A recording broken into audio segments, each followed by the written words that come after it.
In the world of Hollywood, movies get greenlit and redlit. They get remade and rebooted. But we are the ideal. I'm Sam Gasch, and you are listening to Ideal Remake.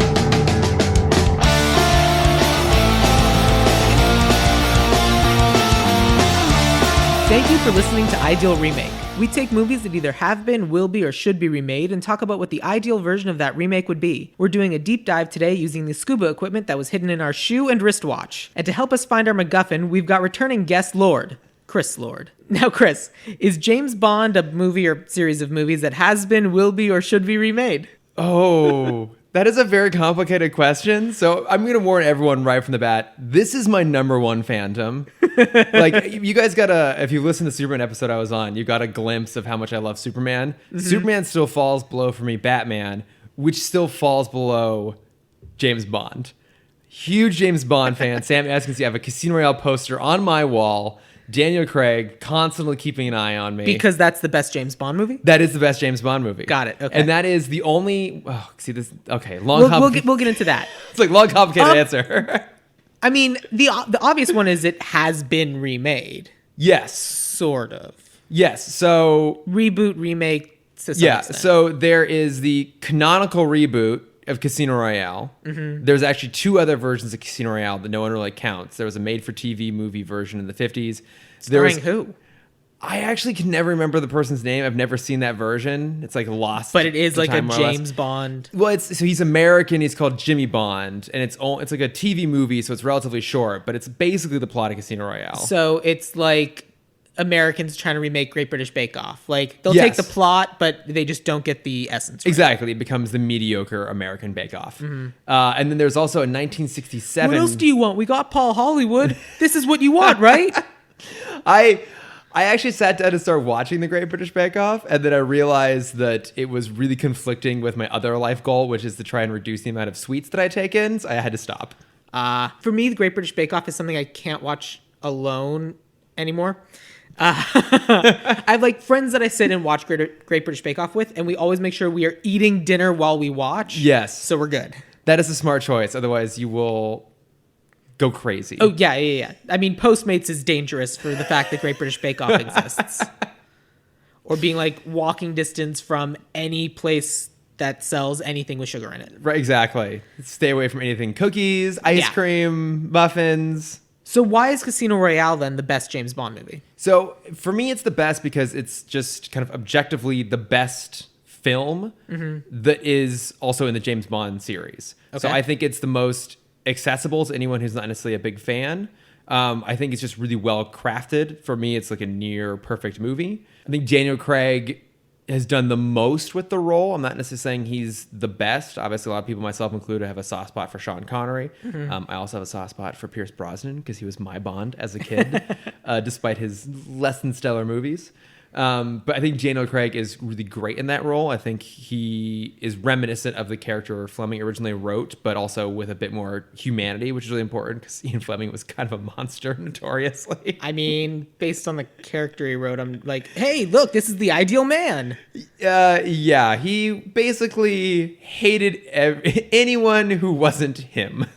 Cool, yes. Fun. Monstrous human being, great character he wrote, decent books. Yeah. So I mean, for me, Casino Royale, it's just it hits all the beats. It's got great action, fantastic score. The performances are amazing. I mean, it kind of helps introduce Ava Green to the broader cinematic world. Same with Mads Mikkelsen, who are both fantastic. And I think it's just an incredibly well crafted movie. And it sort of exists. It can kind of exist outside of James Bond as a franchise.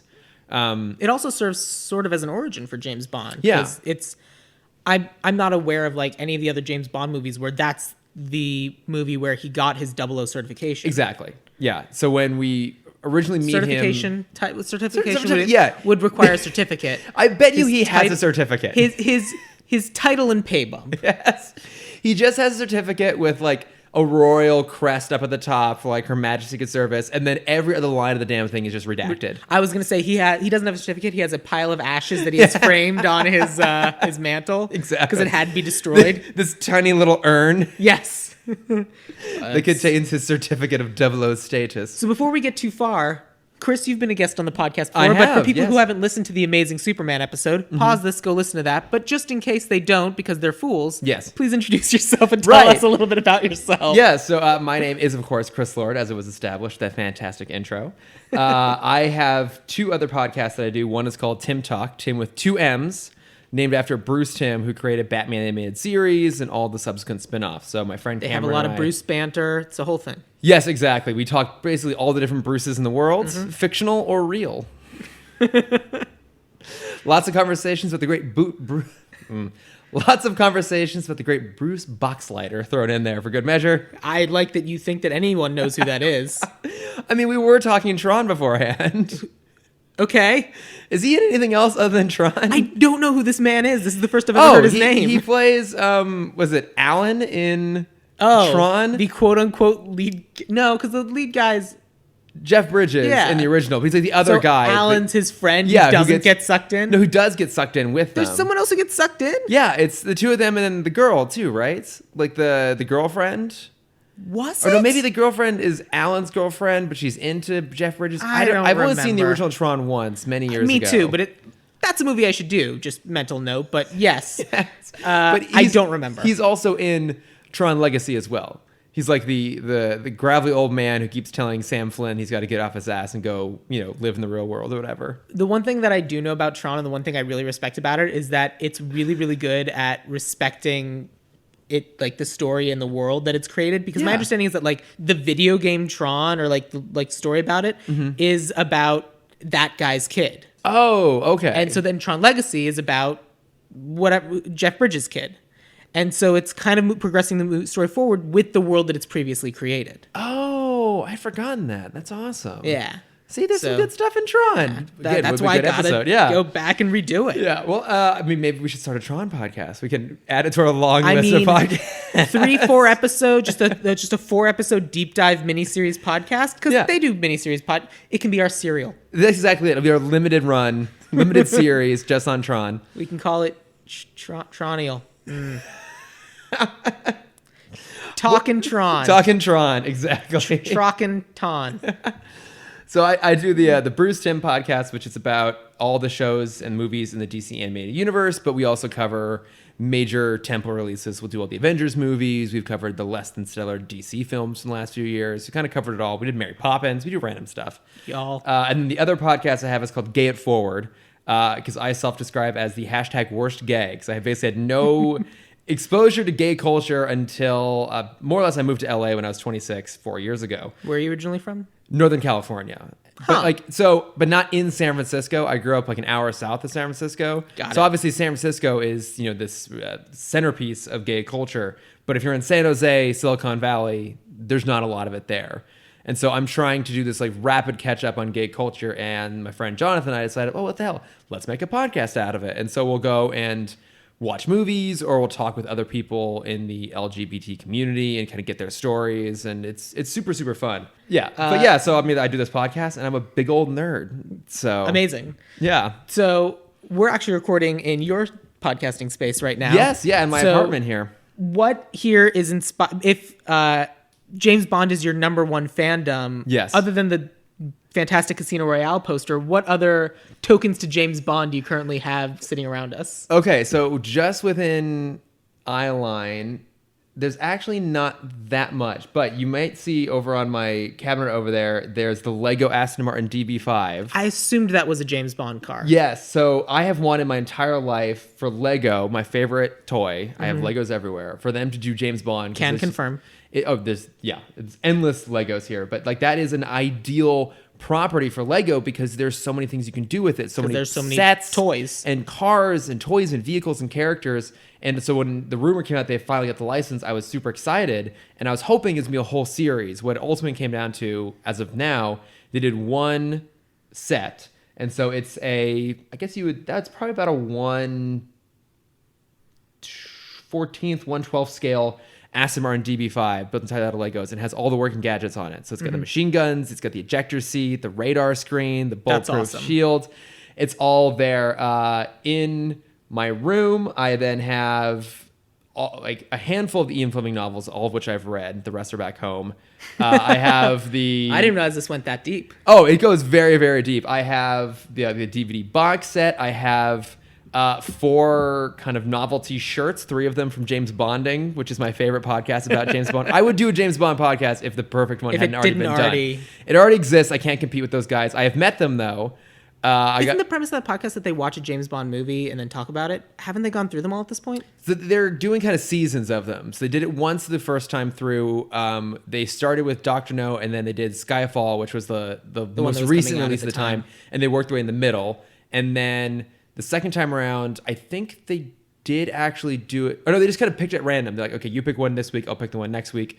And they'll talk about it. They have guests come on. They've done bonus episodes. They've done a couple fantasy drafts. They had a live show where they did a bracket to figure out what the best Bond movie was. I showed up to that wearing the terry cloth romper that Sean Connery wears in Goldfinger. I'd actually met them before at another live taping. We're in the same thing, so I am now the romper guy to them. Great. But I've met my podcast heroes. So I have that, and then I think my number one piece of Bond kind of memorabilia lore is my best friend Alec picked up for me when he was out in the Caribbean a copy of Birds of the West Indies by James Bond. So that is the book that Ian Fleming used to get the title for his main character. And I have a copy of it, and kind of a tradition between the two of us, we like write notes up in the front of it. So like amongst my most prized possessions is a copy of that book with a note from my best friend in it. I mean, who's also a huge James Bond fan. I would assume so if he knew that piece of obscure knowledge. Oh yeah, like his like photo in my phone is a picture of Roger Moore from Octopus, and he's dressed up like a clown. And my photo in his phone is also the same as my profile photo on social media, which is a photo of Mrs. Bell, who's this really obscure character from Live and Let Die. There's a whole airplane chase sequence with her. It's fantastic. The cuts go so deep with me. So I apologize in advance to you and everyone else who listens to this. So clearly this is a deep fandom, but like, what was your first experience with James Bond? So my first experience with James Bond, I cannot remember because it was in the delivery room. My dad was watching a James Bond movie while I was being born. My mom made him turn it off. Wow. He does not remember which one it is. I like to pretend it was maybe like Goldfinger, which is one of the best ones. Mm-hmm. It was probably like A Few Eyes Only, like one of the lesser kind of boring Roger Moore films. But because he doesn't know, I can say whatever I want. Really, yeah, I mean... It's your headcanon. Exactly. It's my headcanon of my own life. Yeah. So I don't remember the first time I watched one as a kid, but I watched them all the time as a kid. Mm-hmm. Before we ever owned them on VHS, we would go down to Blockbuster, Hollywood Video, wherever, and just rent them. And I always had my favorites, like The Spy Who Loved Me, I loved because the Lotus turns into a submarine. The first one I saw in theaters was Tomorrow Never Dies. Mm. And then I've seen every subsequent one in theaters since then. The first midnight movie I ever went to was Casino Royale. Ooh, good one. And I had to drive like about 40 minutes away from where I lived because I was the only theater at the time doing a midnight showing because they weren't a big deal. Like those were kind of uncommon in 2006. I think the first midnight screening I went to was Spider-Man 3. Ooh, okay. I mean, at the time, must have been a very exciting choice. In hindsight, maybe less so. It was either that or one of the Iron Man movies. Okay, yeah. Because I was definitely in college. I don't know. I don't remember. You know what? You get to headcanon your own life, right? You get to say it's Iron Man 1 if you want to. The thing I remember is that I won some sort of contest when I was in college and got a gift card to go see a movie, and the gift card was Spider-Man 3 themed. I don't know if it was the movie had already come out or what, but that was what it was.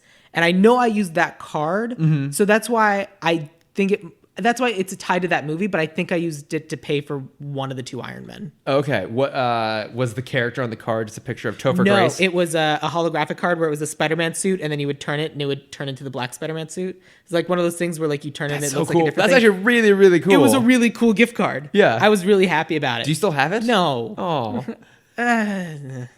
Time. It was in Colorado.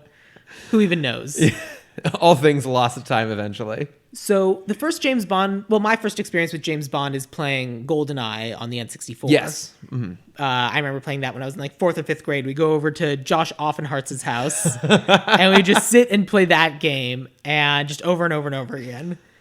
I remember being okay at it at the time. Mm-hmm. I've since gone back and played it again and been awful. Well, because it's using an N64 controller, which to this day I think is the worst controller ever And here's created the for thing. a console. I love the N64 controller. I've always loved Really? the N64. I really like the N64 was really the only TV game console I owned. Okay. Until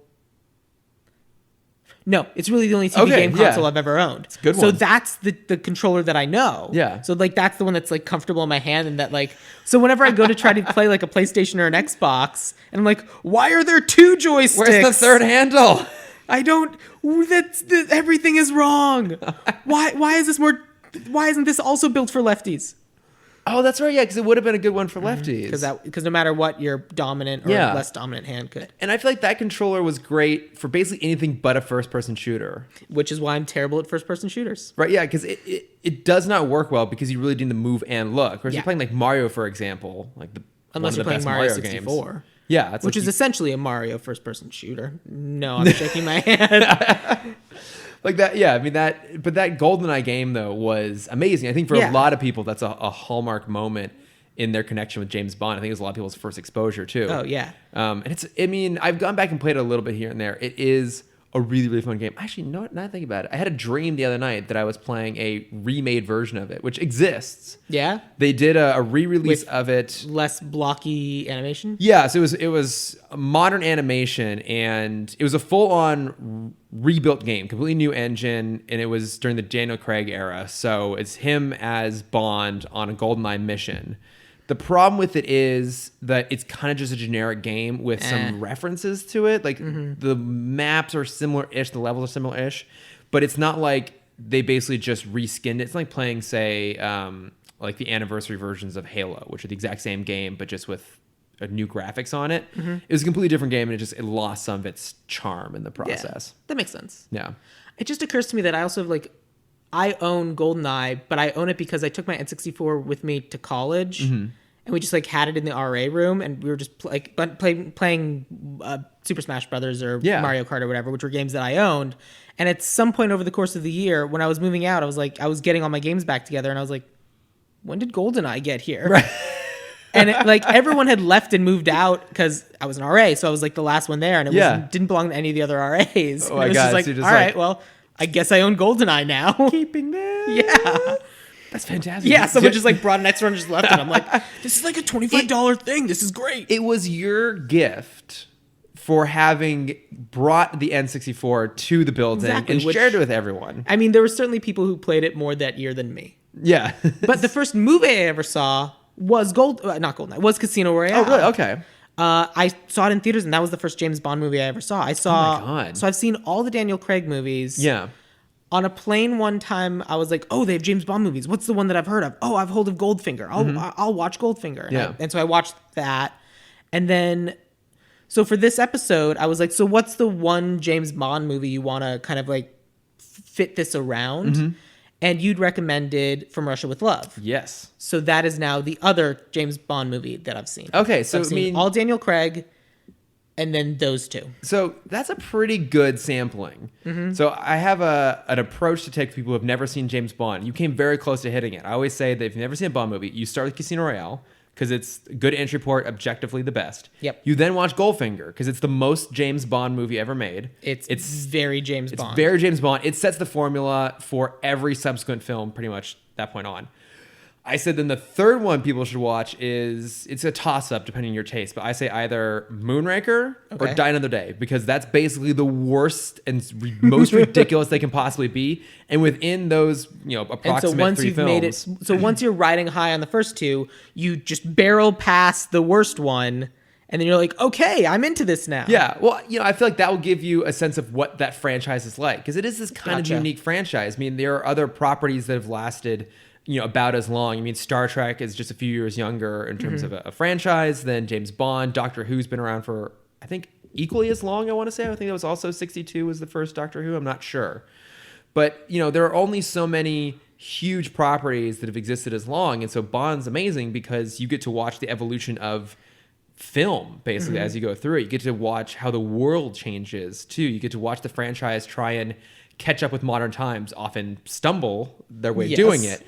But, you know, and with it has come this massive ebbs and flows in terms of quality. And oftentimes what is happening is they'll they'll really hit the formula to do a great one. The next one is garbage, and then they'll do something completely different than the one after that, and it'll come right back up on top again. It's this weird kind of pattern they go through. But so you have seen a pretty good sampling of them. Okay, cool. So if Goldfinger is kind of like the most James Bond movie that ever James de Bond, Yes. what are the essential components for a James Bond movie? So, you know, based on Goldfinger, what you pretty much always have is you have some sort of villainous plot that has pretty high stakes in some level, whether it's actual world destruction or destruction on some sort of massive level. You have some crazy Machiavellian villain. Mm-hmm. You have a henchman. Oftentimes, the henchman will outlive the main villain and come back in like the final moment to try and kill Bond and then get dispatched then. You have the primary Bond girl, at least one, sometimes two secondary Bond girls. The secondary Bond girl... That's how I cast, yes. Exactly. Perfect. The secondary Bond girl is oftentimes killed. Mm-hmm. You see that in like Skyfall, for example. Yep. They kind of go along with that method. That also happens in Casino Royale. It does, exactly. Yeah. So, I mean, it's a pretty tried and true formula. You then have what we'll call like... It does not happen in From Russia with Love. No, it doesn't, which makes this one kind of different. Because From Russia with Love kind of breaks that formula. And that's one of the reasons why I wanted to do From Russia with Love is it is kind of unique in some ways in the Bond franchise because it's the most Cold War focused of the lot, basically. Yes. It is really kind of all about playing in this massive kind of boys club chess game that's going on more or less between Western Secret Service and the Russians. Mm-hmm. And when they were making the franchise, they deliberately avoided having the Russians be the villain because they didn't want to basically exclude themselves from being able to be shown in Russia. That's why it's always Spectre. Right. Instead, and that happens in From Russia with Love. Well, it was also interesting that even in the end credits, because From Russia with Love is also a franchise builder. It's setting up this evil agency of Spectre. I mean, what's the name of the big bad? Ernst Stavro Blofeld. Yes. Okay. So Blofeld, we never see his face in From Russia with Love. We don't. Yeah. He's not even credited, so we don't know what he looks like. Yes. That wouldn't work today, obviously. Mm-hmm. But at the time, it was like, ooh, we don't know who it is. So all we hear is his silky voice, and we know that he's Spectre. Yeah. So for the rest of this podcast, I'm going to call him Silk Spectre. That's fantastic. I thought of the joke, and I was like, well, I'm going to have to say no, this. You got to go with it. You got to run with it. But in all seriousness, so like I know you said From Russia with Love, but I'm going to use Casino Royale also because that's all I've got. Like Casino Royale and From Russia with Love are the two Bond movies, like both as Bond movies kind of function as a first Bond movie because they set up, here's where we're going. Here's what else is happening from now on. Yeah, I mean, so Dr. No is the first film, and Spectre is part of that. Okay. That's not part of the book. They added that, if I recall. Yes, it's not part of the book. They add that onto the movie to kind of set up Spectre as the overarching villain across the whole series. But that's really more about Dr. No's specific plans, and they just mention Spectre. But yeah, we see Blofeld for the first time in this one, and like you said, we don't see his face. We just see him, and he's got the white I literally cat. texted my friend, he's got the cat. He's got the villain cat. Yeah, right?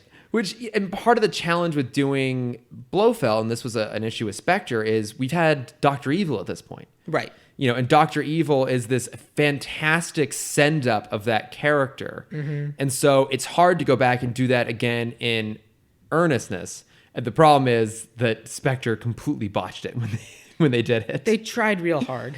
They tried. I maintain that about the first half of that movie is pretty solid, and then it dips and honestly, there are a lot of things about that movie that I thought were really fun. I thought casting Dave Bautista as the Enforcer was good casting. Yeah, he's a really good henchman, yeah. The car chase was fun. Mm-hmm. Ridiculous and makes no sense, but it's fun. Yeah. And even, because one of the habits they've gotten in with a lot of the James Bond movies is they open with a big action sequence before leading into like the actual plot. It's just, hey, here's a cool thing he did. Okay, now let's get into it. Yeah. And that's a big staple of Bond 2 that was kind of started off in From Russia with Love. There is a cold open here. Mm-hmm. But starting with Goldfinger, the cold open is usually Bond on some other mission, oftentimes some unrelated mission. And then they do the title sequence, then goes in the main movie. As the films progressed, eventually they got a little more efficient with the storytelling, and now often the cold open ties in some capacity. Yes, although this cold open was a bait and switch. Exactly, yeah. So in From Russia with Love, it's blonde guy. Red Grant. Sure. AKA Robert Shaw. His name is Red Grant, and he's that blonde? Yeah, I know. It's a weird naming choice. I mean, I get that he's supposed to be, like, Russian. Yeah. So well, like, I mean, he's actually... Wait, I'm trying to remember how this works. Because his name's Donald Grant, so I think he's actually American. Right? Robert Shaw was American, right? I think so. The internet would tell us, but that seems like work. I know, it's not worth going into. Like, I'm now questioning myself. But that character, I don't think is actually supposed to be Russian because he's part of Spectre. And Spectre is this global organization that pulls from everywhere. I got that he was a part of Spectre. I thought he was still Russian. Well, no, I got that he was part of Spectre because Spectre was trying to get the MacGuffin device, the Russian code breaker. The Lecter machine. Lecter, thank you. Yes. Kept wanting to call it like Clipter. I don't know why. Like trying to get that. And for whatever reason in my head, I just like kind of established him as Russian. Yeah. Because then when because he's really menacing and creepy the whole time. Like he does a really good job until he starts talking. Yeah, and that's part of the problem is when he's doing his English voice, he's clearly dubbed in a really haphazard way. Is that what it is? Because every single time it's like something. Old man? Old man. Yeah. I'm like, I kind of thought that was like a weird, like, okay, he's clearly doing a fake British accent. Yeah. But part of the reason why I thought he was Russian even more was when they get to the scene where they're ordering dinner and Bond says, I would like to order this. And for the lady, she'll have the same. Okay? And then the guy goes, yeah, me too. Because I just assumed it was because he couldn't read English. Oh, okay. Yeah, I mean, that's a good read on that. I think it's supposed to be that he just basically isn't cultured, because part of the thing, too, is that he orders red wine with fish, which, God forbid. Of course. Yeah, I mean, if you're English, that's an abomination. Yeah, so. I mean, the theory falls apart, because when he actually, like, has a gun on Bond, you think he would just then revert to his natural accent, but he still kind of had, like, he didn't really have, like, a British accent. Yeah, that's why I can't remember... I'm having trouble remembering where Robert Shaw is from, because I don't think he's English. I'd believe that he's American. I think I mean, it makes sense because it's playing the British Secret Service and the American... I mean, he's Spectre again, but... Yeah. Just trying to get the thing. Yeah, well, because Robert Shaw's other big movies are Jaws. He's Quint in Jaws. Sure. And then have you not seen Jaws? No. What? I know. I'm sorry. You probably get that all the time. There's a lot of movies I should probably see, but like up until a couple years ago, I hadn't seen E.T. or a bunch of stuff. And I had like some friends who did movie nights and movies Sam hasn't seen, and have slowly been catching me up. I would definitely watch Jaws. It holds up. So everyone says. It is legitimately a masterpiece. But so his big roles are that, and then also he's in The Sting. He's the villain. Oh, I have that on DVD, but I've never watched it. Oh, it's also a masterpiece. Yeah. It's so good. Supposed to be really, really good, but I have a friend who's like, oh, we have to watch this movie together because I know the other story because I worked for blah, blah, blah. And I'm like, okay, so let's watch it. And then we keep forgetting. Of course.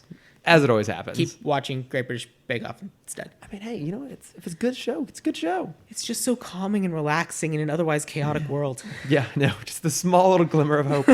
That's all we have. But anyway, what were we talking about? Some sort of shoot 'em up guy? Well, I mean, yeah, Red Grant. So he's the in this movie, it's weird because he neither really fits the role of the henchman nor of the main villain. He occupies the most screen time and he has the most involvement, but essentially he's a henchman. Right. But what I'd originally been leading to is that there's the bait and switch of watching him track down Bond, and then he kills Bond, and we're like, good job, sir, you did the thing. And then they take a terrible looking mask off of the guy who was apparently Bond. It looks nothing like Sean Connery. Nothing. Not even a closely similar build. But I think the presumption is that the mask he was wearing was a Sean Connery mask. Yes. So, and then that's technology that they just never use again. Never ever use again. Yeah. It's Avengers level technology. Right, yeah. Real good. Never used again. Never used again. Yeah. I think their goal there was basically to bring Bond up to the front of the movie, because otherwise it takes him a while to appear. Right. And I think too, just to have that like a surprise moment of like, what, like Bond's dead? Where are we gonna go with this? And it's like, oh no, we're just teasing. Yeah. Yeah. And then we have the moment where it's like the scope and Bond shoots down the scope, red blood fills the screen. What's that actual thing called? That's called the gun barrel sequence. It is the gun barrel sequence. So what doesn't really quite make sense is it's Bond shooting at somebody else, that other person, we basically have the point of view of the gun barrel on them. Right. What doesn't make sense then is why blood would flow like Well, presumably over the he gun shoots barrel. them in the head and then they bleed down in front of the gun barrel. Yeah, I mean that kind of would make sense. So it didn't have an origin until Casino Royale, and then they like wrote it into the opening sequence as Where to he where it comes literally from. does that, and it's great. In Casino Royale, it's amazing. It's the cold open at Casino Royale is one of the best of all time. So good.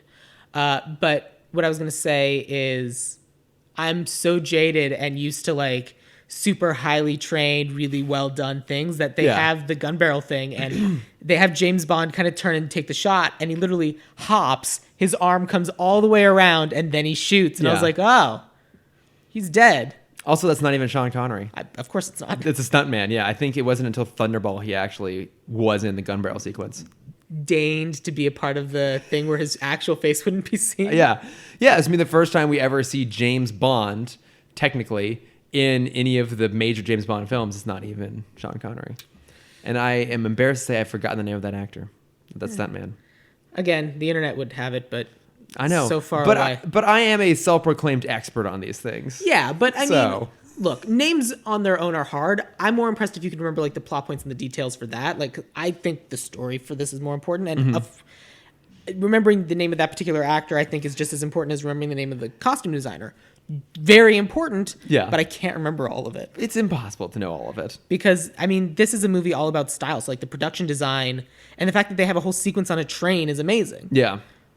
We need more train sequences. We do. No, I mean, I always love a good train fight. That's popped up in a few other Bond films recently, in Spectre, in fact. No, like the train fight there is good. And one of the reasons I like this one so much is that it is a very different plot, right? It's like the villain's aspirations are not one of world domination or world destruction or anything super, super high. They're basically just fucking with. Do we swear on your podcast? Yeah, it's fine. Okay. I don't remember. It's basically Spectre is just fucking with the British and the Russians. Like they want to get their hands on the Lecter machine, basically so they can turn around and sell it back to the Russians. Maybe they'll sell it to the English. Doesn't really matter. A bonus goal is to kill Bond, but the stakes aren't necessarily super high. But I still find that there's this really fantastic undercurrent of menace, just because Red Grant is always lurking in the background. Right. But getting back to the original point was what other pieces, so there's the women, there's the kind of the overarching villain. What other things are necessary for a James Bond movie to make it a James Bond movie? So a lot of the other hallmarks would be, I mean, he's constantly in a suit, in a fantastic suit. Pierce Brosnan's era, it was Brioni. Now it's Tom Ford. Great suits. I mean, the cars and the gadgets are the really big thing, right? So in this movie, we're introduced to one of the most famous James Bond gadgets, which is the briefcase. Yeah. So it's, the whole thing is... The booby trap briefcase. Exactly. It's got the booby trap built into it. It's got the knife that comes out of it. It's got all these other little things. It is referenced in Goldfinger, but it really never makes an appearance again. But this was kind of the first major gadget. And along with that is also the first time that the actor Desmond Llewellyn played Q. So, I mean, Q, along with M and Moneypenny, are these kind of staple characters that are in almost every single Bond film. And that character, Major Boothroyd / Q, was played by a different guy in Dr. No. This is Desmond Llewellyn's first appearance. He would then appear in almost every single Bond film up through The World Is Not Enough, which was the 19th film. Wow. So of any actor, he has appeared in the most Bond films. And so like he in himself is kind of a staple of that whole thing. And he's kind of then probably what ties the universe together. Well, but also there's that theory of it's different people with the same designation of James Bond 007. Exactly. But, and that, so it's an interesting idea, and it would help kind of explain why this character seemingly just continues to live for 50 odd years. It doesn't actually work, though, because there are multiple points over the course of the franchise where it's acknowledged that a different actor is still playing the same canonical character. Course.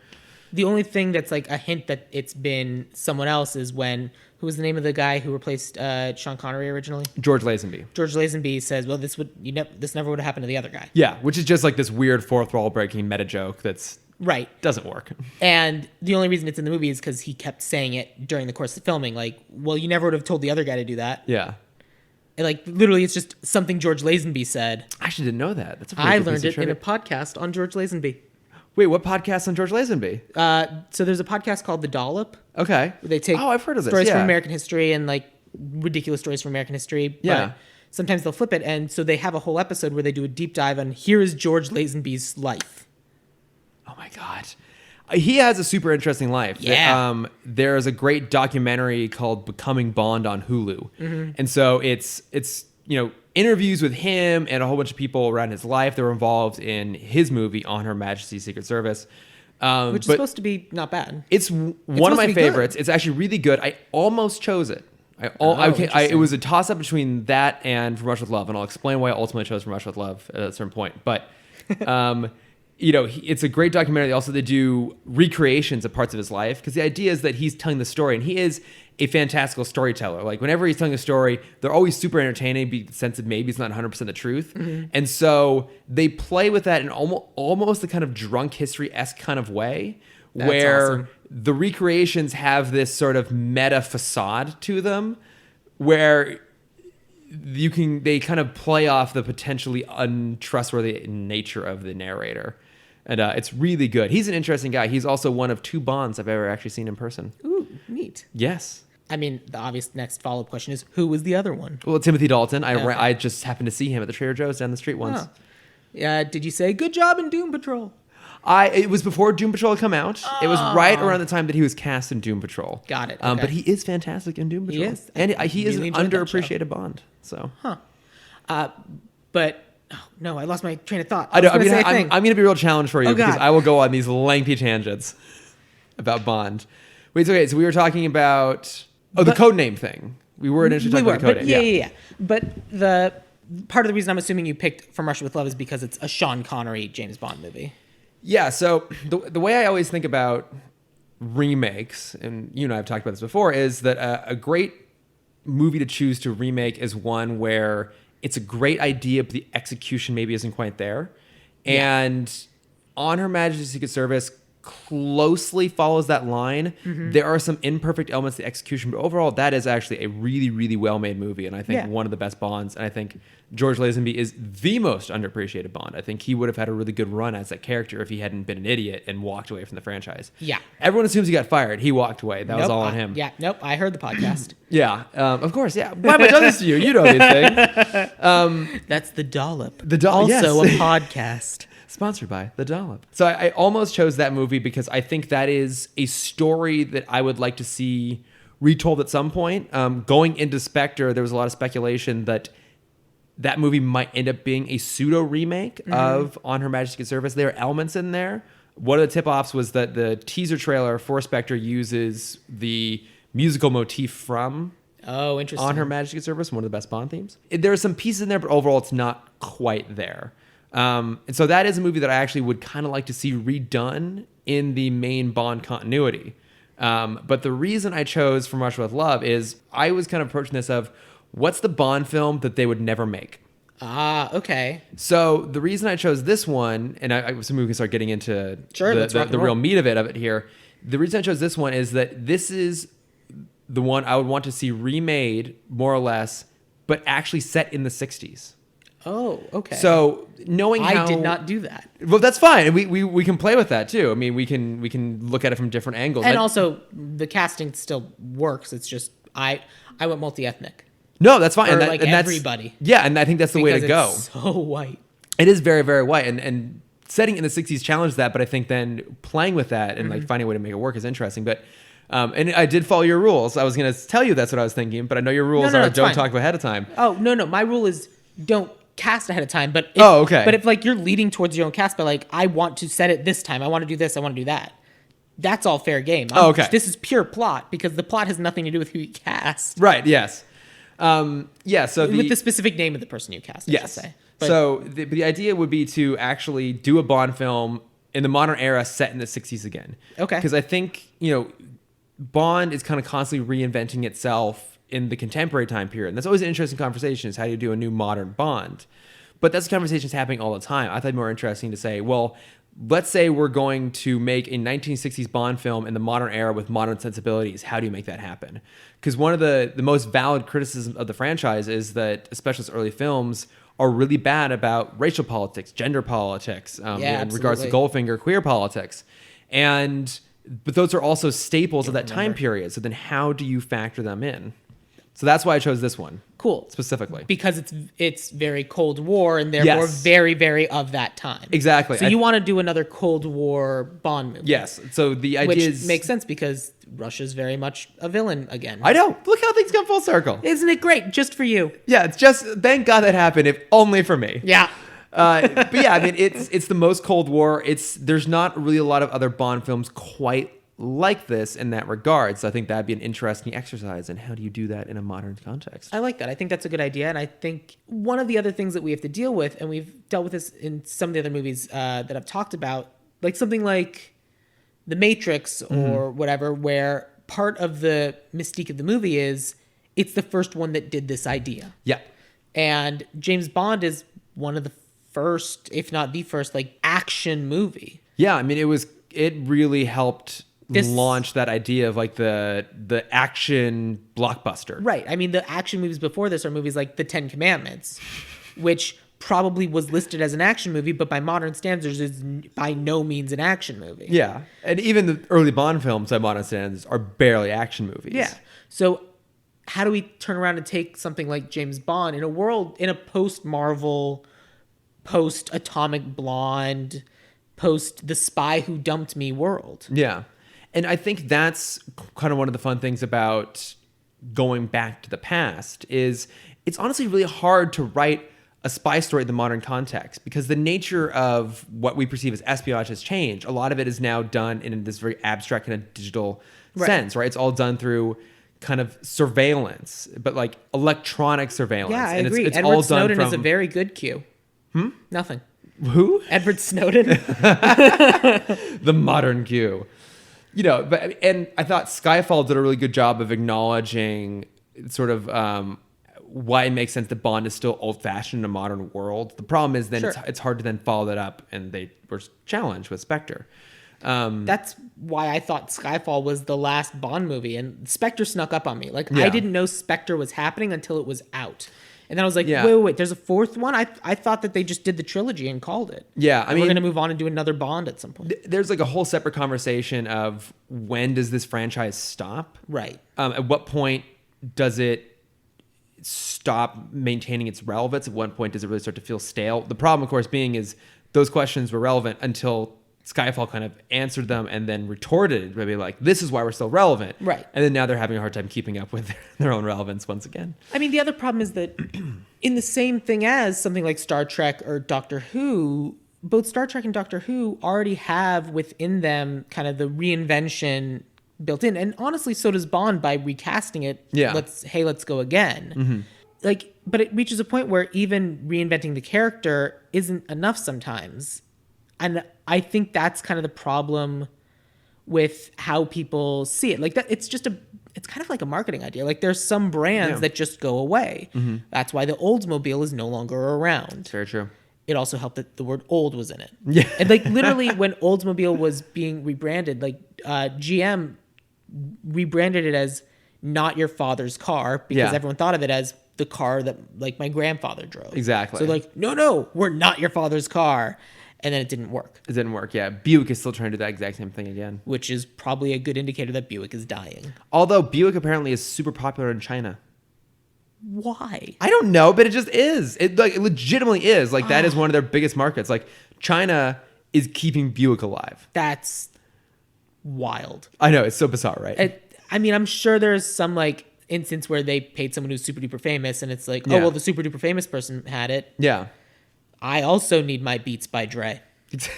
Exactly. Yeah. Buick, the Beats by Dre of the automotive industry. In China. In China exclusively. But yeah, okay. So, all right. So then we're talking about kind of the important things that make something a Bond movie. I'm going to do a little tangent because that's what we're doing today. Yeah. What are some movies that have come out recently that are Bond movies but aren't really Bond movies? Like I listed like something like Atomic Blonde or whatever. Yeah. Is that a Bond movie? I mean, obviously an important concept, something to be a Bond movie, it needs to have James Bond in it. But in structure, is there something else that's come out recently that kind of fits the structure? Like someone else doing, well, here's my take on. I mean, not really. What we get is send-ups. Okay. Right? So we get Austin Powers, there's Johnny English, I mean, those feel Paul more like Feig's parodies. Spy. Yeah, I mean, yeah, they're send-ups, they're parodies. Although Spy is fantastic. I actually don't like Spy. Interesting. I also am not the biggest Paul Feig fan in general. He's hit and miss for me, but I really, really like Spy. See, I think part of it is me being such a huge James Bond fan. I didn't. Because it starts off definitely going down that path. Like, it even has a James Bond-style title sequence. Right. And I'm like, okay, like I get what they're going for here. They're doing a James Bond send-up. And then it didn't follow through on that. I think it's part of the reason I didn't love it. Fair. Also, I mean, I'm probably the only person who will ever say this. I actually don't think Paul Feig is that good at writing women. I think across the board, the most memorable characters in almost all of his movies are the male characters. I mean, that's probably true. That's why I've been trying really, really hard over this year specifically. Like, if it's a female lead, I want a female writer. Yeah. Obviously, not that men can't write women, but like... No, like, look at David E. Kelly. He's fucking fantastic at writing women. There's plenty of really talented women who could do just as well, if not better. Yeah, like he puts women front and center, but I don't think he actually knows how to write them particularly well. Yeah.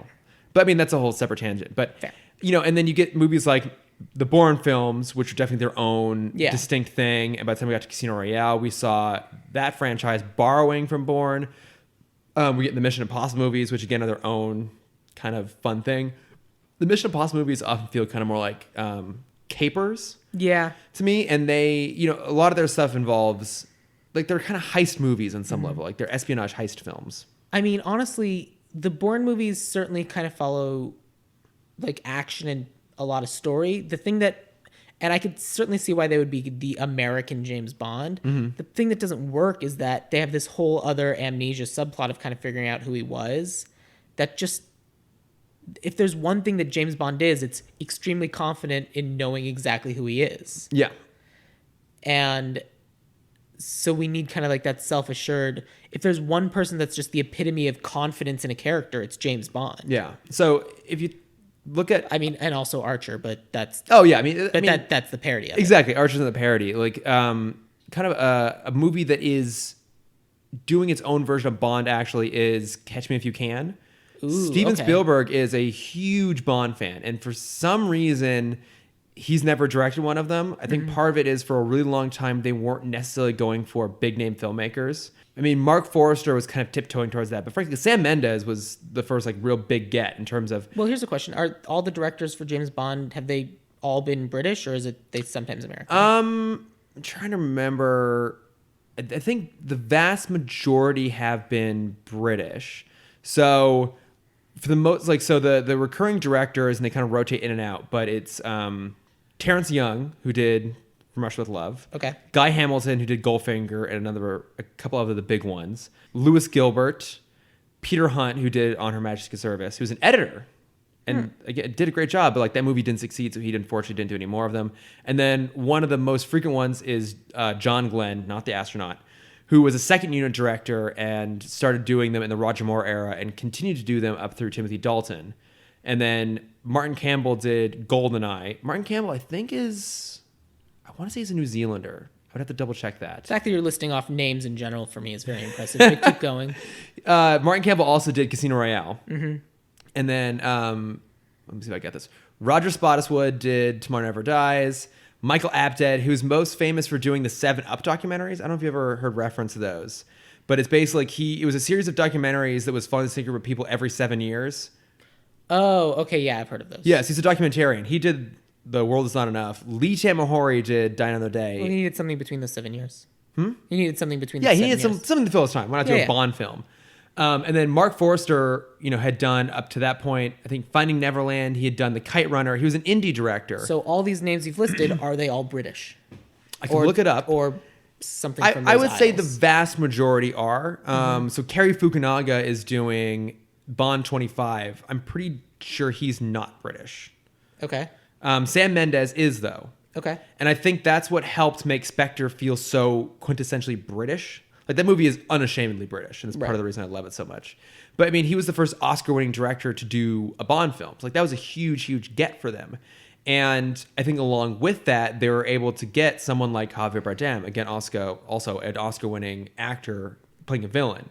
Who did a great job. He's a great villain in that. And I think that... And then, in terms of plotting, that's actually the kind of villain that I'm more interested in. And I'll tell you why when we get there, but yes. Yeah.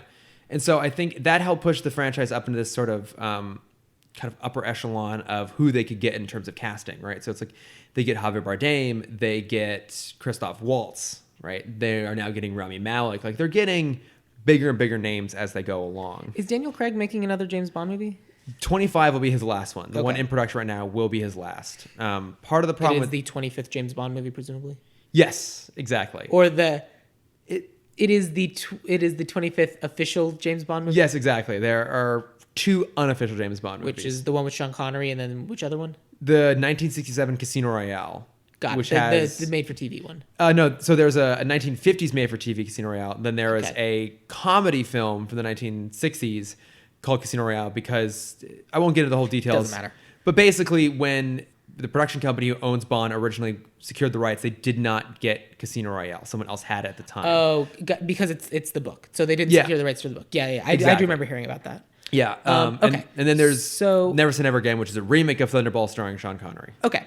So then we need it to be supremely confident guy. There need to be a series of women. Yeah. Gadgets, cars, the whole thing. Mm-hmm. Okay. So then now talk to me about, and you want to set it in the 1960s, which sounds amazing. Yes.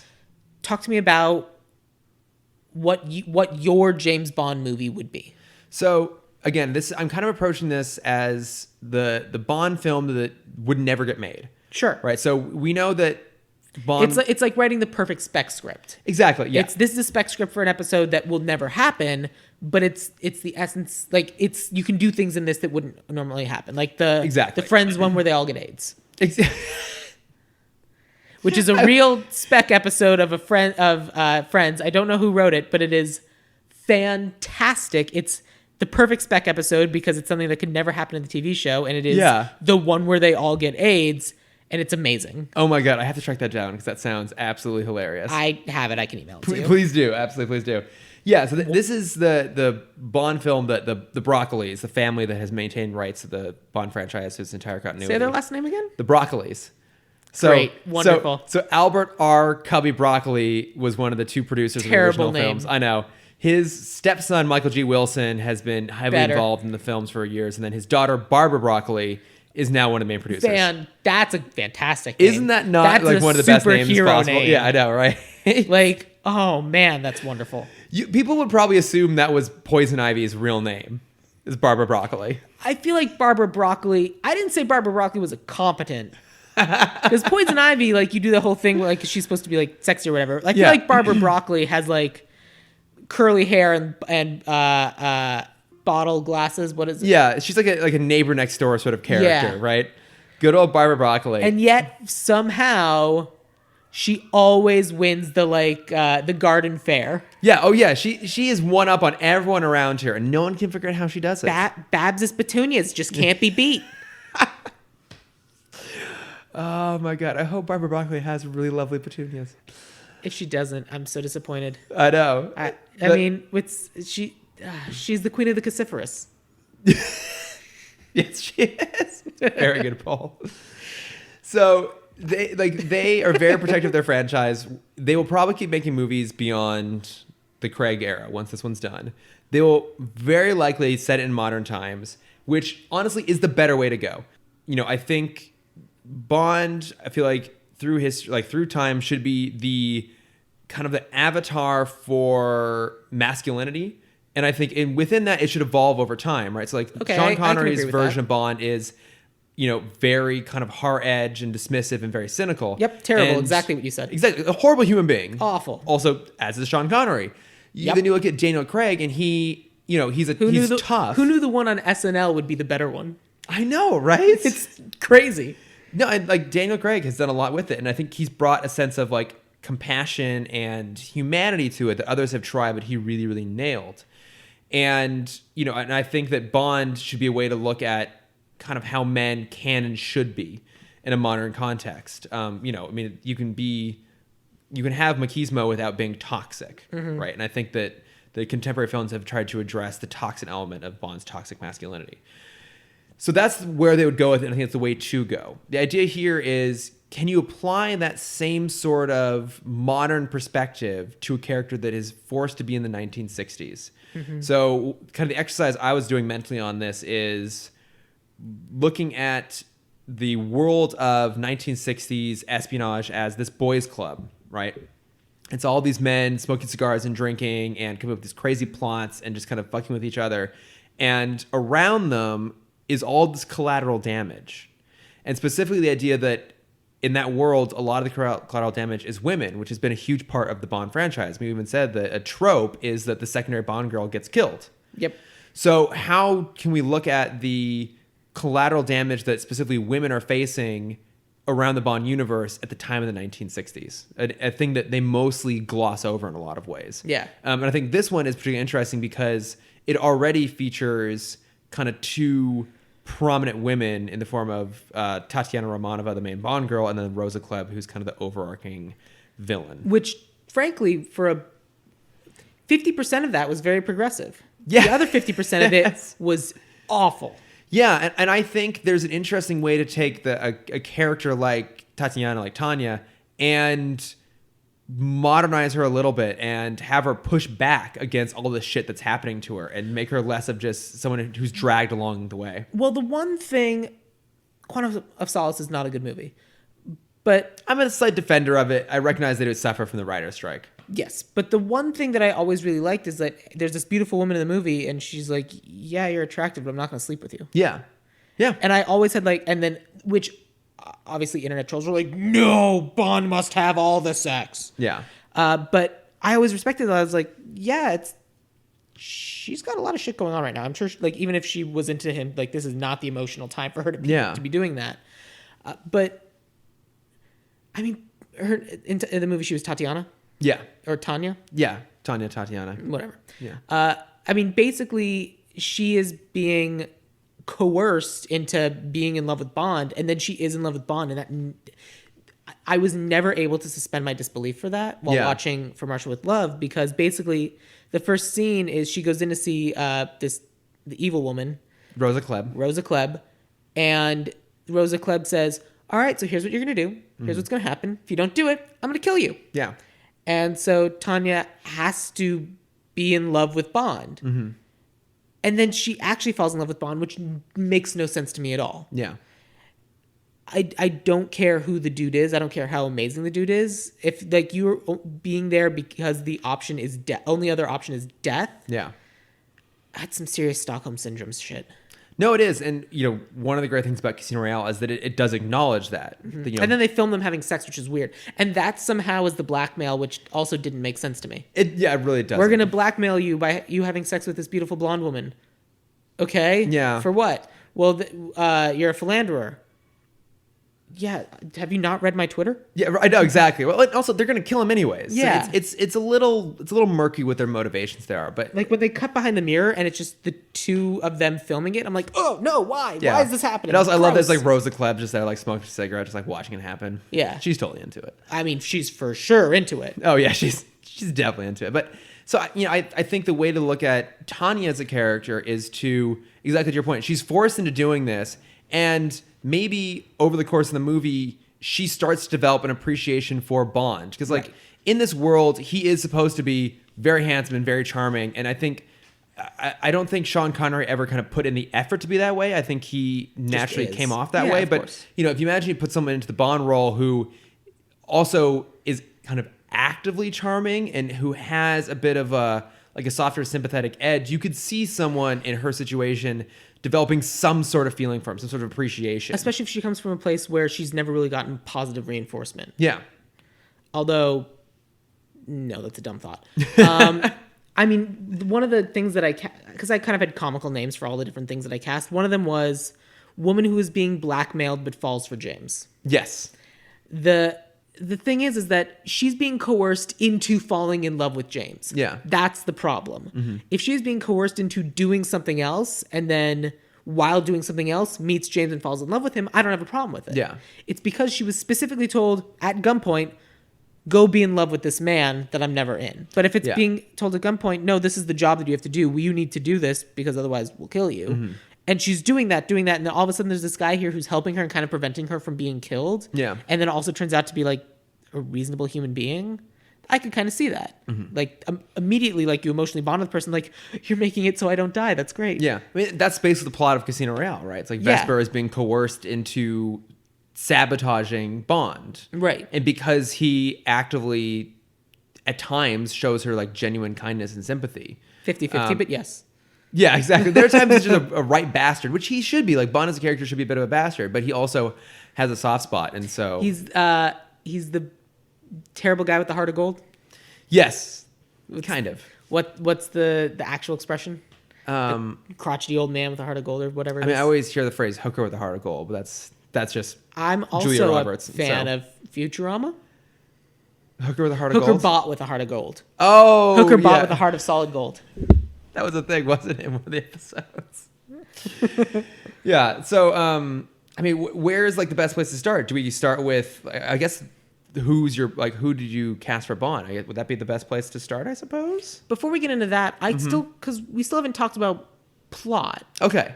Like, I want to talk about we're in the 1960s, great. Yeah. And I kind of understand that we need to be creating a better world for women in this. And honestly, the Quantum of Solace, like, partnership as they both are working towards a goal is the kind of relationship that I would aspire to with this movie. Mm-hmm.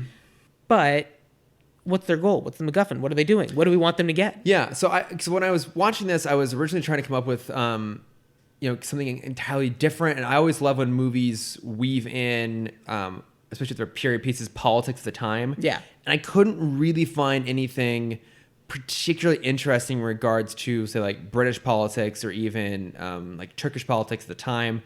So then I thought, okay, well, what's going on with the actual plot here itself? And it's got a pretty convenient MacGuffin in terms of this Lecter machine. Right. So I kind of took more or less a similar sort of plot, but the difference is that again, giving Tanya some of her own agency is that she's smart enough to recognize that she's basically being just used by everyone for the Lecter. Right. So she realizes she has to bring something else to the table. And so the idea is that she has my version of her would have a photographic memory. And that's part of the reason why she works in this consulate office, is she just knows all this sort of shit. Or by coincidence, she's able to remember all of this shit. So she basically goes, look, you can get the Lecter, but also I'm value. I've basically read through every file on every covert operative the Russians have stashed anywhere. That's all in my brain. You want me too. So she has her own sense of value. She has her own goal, which is okay, well, if they just want the Lecter machine, I'm going to force Bond to also get me out of the country and bring me along with him, and I actually have something to offer. Here's my spin pitch off of that. Yeah. Instead of necessarily giving her a photographic memory, what if she's the only one that knows how to use the machine? Because what was the Alan Turing movie? The Imitation Game. Yes. The Imitation Game is they have one of the Nazi decoders, but they don't know how to use it. Right. They haven't figured out the code. That's the whole problem is that they got this machine, but the machine is useless to them without the code. Mm-hmm. And so Tanya's Russian. Yeah. She might be someone who can use the machine. And so okay, she can say, yeah. well, look, you can leave me behind, but then you're going to spend 2 years figuring out how to use this machine. And at that point, everything could be over. Yeah. Or you can bring me with, and it's a package deal. You not only, one, have to get me out of the country, but you, two, have to keep me alive because this MacGuffin is useless without me. Yeah. I like that. Because only I can use it. I like that a lot. And I think from there, then you put more emphasis on the story of Bond having to get the two of them out. Yes. Right? Whereas it is a companion mission. Yeah, exactly. Or maybe originally it was more about just getting in there or getting the machine, and maybe his mission was he was basically told hey, get in there, use the girl to get what you need, and then leave her behind. She's too much of a liability. And now he's like, oh fuck, I have to get her out too, and that complicates everything. And so the movie. And I literally think that's your act one. He gets the machine, he leaves the girl behind. Oh, okay. And because he doesn't realize that. And somehow she is able to figure out a way to track him down and get them and say, no. Yeah. I'm coming with you. Here's why. Or he has to go back. Or better yet, he has to go back. Yeah. Yeah. Great. Oh, I like that a lot. Yeah. Because I like the chase part of this a little bit. I like the part where they're trying to get out of there. I think the ending drags out when it's it's a train fight. And then there's a helicopter chase and a boat chase. And then there's a fight again in Venice. And it starts to feel like a little bit of just like an ending upon an ending. But I think if you make that more of like an extended chase with Which, by the way, the actual ending of this movie is terrible. Oh, it is. No, it absolutely is. It's with Crab, like big, terrible, evil organization. And their big master plan at the end for getting the device is she dresses as a maid and sneaks into his room to try to take it. And then when she's found out, she's pinned to the wall with a chair and can't figure out how to kick him. Yes, with her poison-tipped shoe. I like the poison-tipped shoe. It's a kind of a clever idea, but yeah, it's a very silly ending. But as soon as she got into the room, and as soon as he turns his back, she should have poison-tipped shoe, kicked him. Great, you're dead in 12 seconds. I'm going to go. Yeah. Yeah, exactly. Just walk up, bloop, bye. This is great. No, that's particularly terrible. But yeah, I like the idea of extending the chase part of it, which again... Because then Tanya can then be captured. Like, she's left behind. Yeah. So she's captured, but she's captured by people who know her value. Yes, exactly. They just don't care about her self-worth, so they will either torture the information out of her or, like, force her to do it somehow. Yeah. And so Bond then has to go rescue the girl, and maybe the girl figures out a way to get out of there, but that's it. Like, that's your act 2. Yeah. And so it's number 1, act 1, get the thing. Number 2, get the woman who is rescued, and you should have rescued her in the first place. And by not valuing this human being, all of a sudden your job is 10 times harder. Yes. And then act 3 is getting everybody out. Yeah, getting everybody out. And I feel like the way that dynamic should end is, again, it's this idea of it's all about a game. It's a game for Bond. It's a game for M. It's a game for his Russian counterparts. And to some degree, it's a game for Spectre, but they're the ones who are like kind of messing with everything from the sidelines. But it's a game, and Tanya realizes she's cut up on the middle of it, so by the time they actually get to England, she basically walks away from Bond. And she's like, okay, like, you dragged me through all of this. All this was a game to you. I don't actually mean anything to you. You just want me for what I have to offer. Mm-hmm. Fuck you. I'm done. And she walks away from him.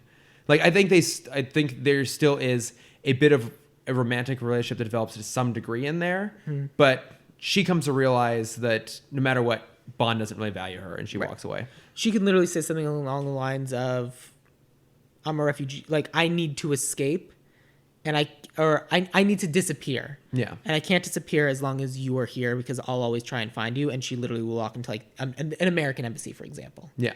And because then she can go disappear somewhere else. Yeah, she can just get the hell out of there. Yeah.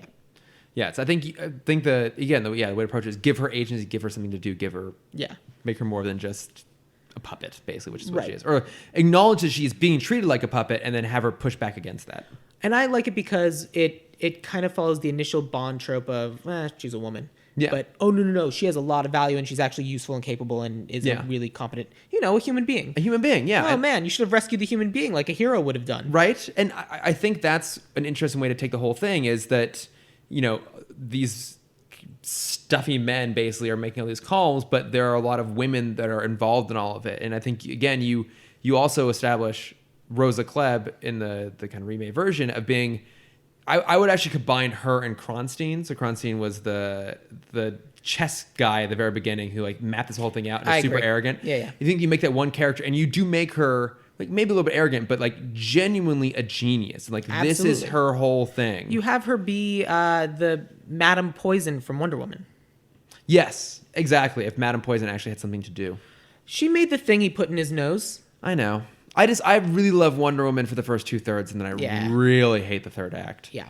Well, he does the thing with his fingers, and now he has a weird Arthurian helmet, but still has a mustache, which it looks dumb. And I love David Thewlis, but he doesn't work in that role. My pitch for how Wonder Woman would have been better would have been as soon as she stabs the other guy, that's it. She killed him.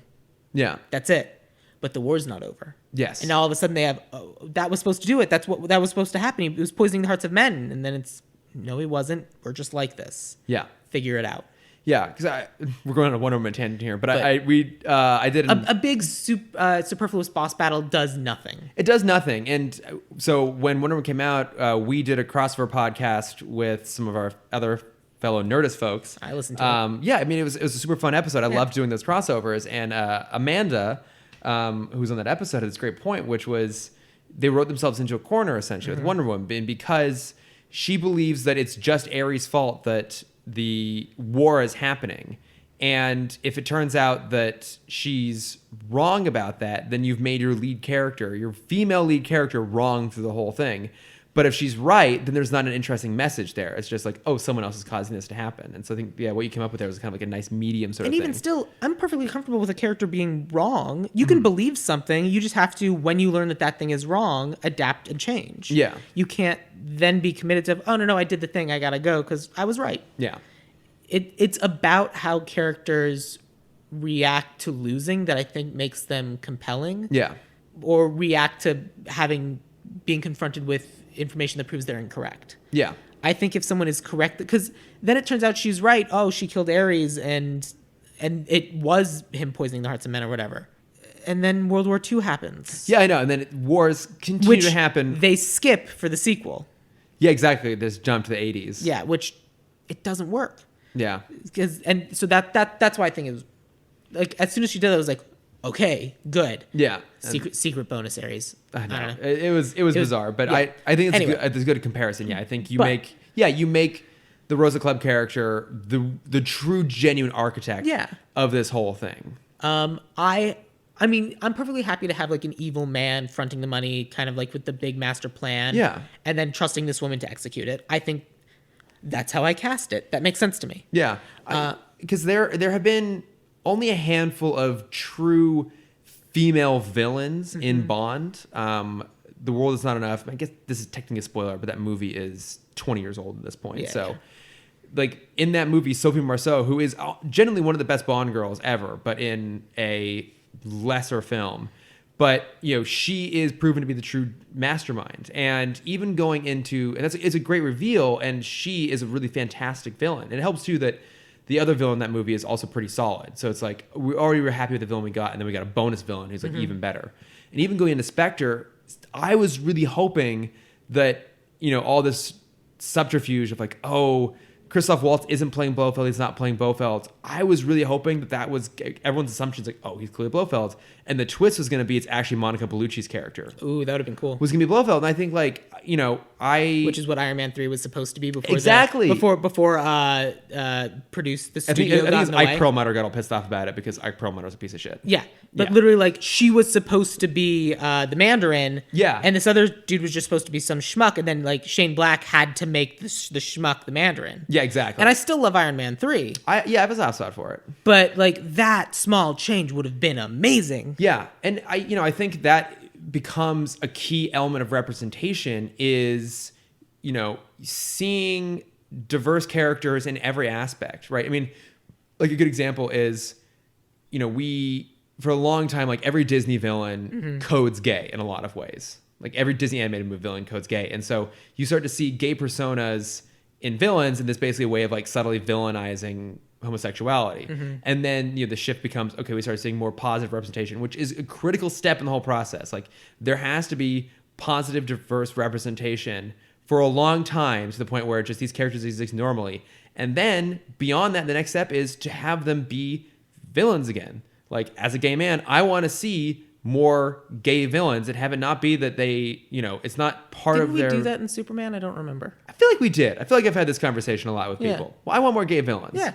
And I think, you know, with women, it's the same thing. We're like, we get more positive representation. Women get to be heroes, but now also let them be the villains, because sometimes the villains are the best characters. Absolutely. Sometimes the villains get the most stuff to do. Those are the memorable people. Yeah. And you're not... Like, James Bond will always be James Bond, but we talk about Blofeld. We talk about Dr. No. Yeah. We talk about the dude with the teeth. Jaws. Sure. Yeah. We talk about the dude with the hat. Odd Job. Yes. We talk about some third one in this list. Yes, exactly. But I think there's so many different ways you can cast Bond, but I think that a Bond as a character must always be male. Again, kind of my theory about how I consider he's an doing a avatar. gender flip, but it doesn't quite work because that's not James Bond. Exactly. And at the end of the day, you're not going to be able to get people on board with a changed message and a changed world unless you start by speaking a language they'll understand. Exactly. I think Bond gets to become the avatar of men, and then so you build interesting context around him.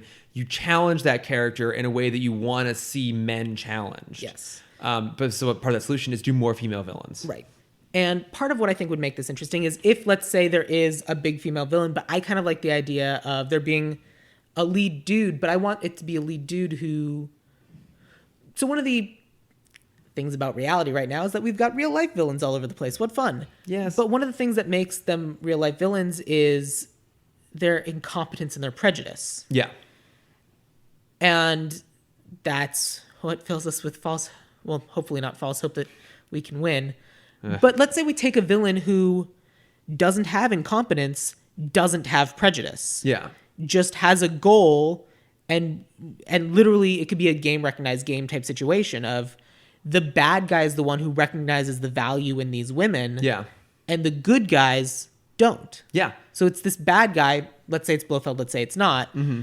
The lead scary bad guy is the one that's coming in and going, oh, okay, you're really good at this. You want to come take over the world with me? Yeah. Fuck yeah. Yeah, and the easy way to kind of acknowledge that idea is, when someone asks the Kleb character, like, didn't you defect? She's like, yeah, the Russians wanted nothing to do with me. Spectre did. Yeah. Spectre actually was like, all right, let's see what you got. She was number 3. Yeah. That's really high. And conceivably probably got a promotion to number 2, if only briefly. I mean, we don't know what that other guy's rank was. I think Kronstein was number 2. Was he? I thought he was. I don't know. Maybe Kix McGee was number 2. I really wish that was an actual James Bond character. Kix McGee? Kix McGee. Yes. Look, all of the James Bond enforcers have to have some sort of physical characteristic. Yeah. It's the mouth, it's the hat. Yeah, in Spectre, he It's had the metal fingernails. Yep. He did? Yeah. That's Weird. it's like barely mentioned at all, but he has like these like sharp metal talon fingernails. That's why like when he like pokes the guy's eye out, he's like actually like literally like stabbing the guy's eyes. Oh, creepy and gross. Yeah, that's barely even addressed. Yeah. But it's there. But literally that. Yeah. I don't know. I think it's cool. Kix McGee. Yeah. No, I like it. Bronze kneecap. Right. Great villain of the Crimson Chin. They all come together and they make a giant. It's so fantastic. Oh my god! If Cameron were here, my other co-host, you could list all of those. I can only do a handful of them. I don't know, the achy back, is the bronze kneecap, the crystal skull. Yes, let's say absolutely the crystal skull. No one ever talks about the crystal skull. A lot of people pretend that the crystal skull doesn't exist. Look, any odd numbered Indiana Jones movie is great. I agree. Yeah, absolutely agree. Yeah. There's hoping for 5. But no, I think that works. You make the Bond film about how the women around these men are underappreciated and undervalued. Mm-hmm. And I think that's it.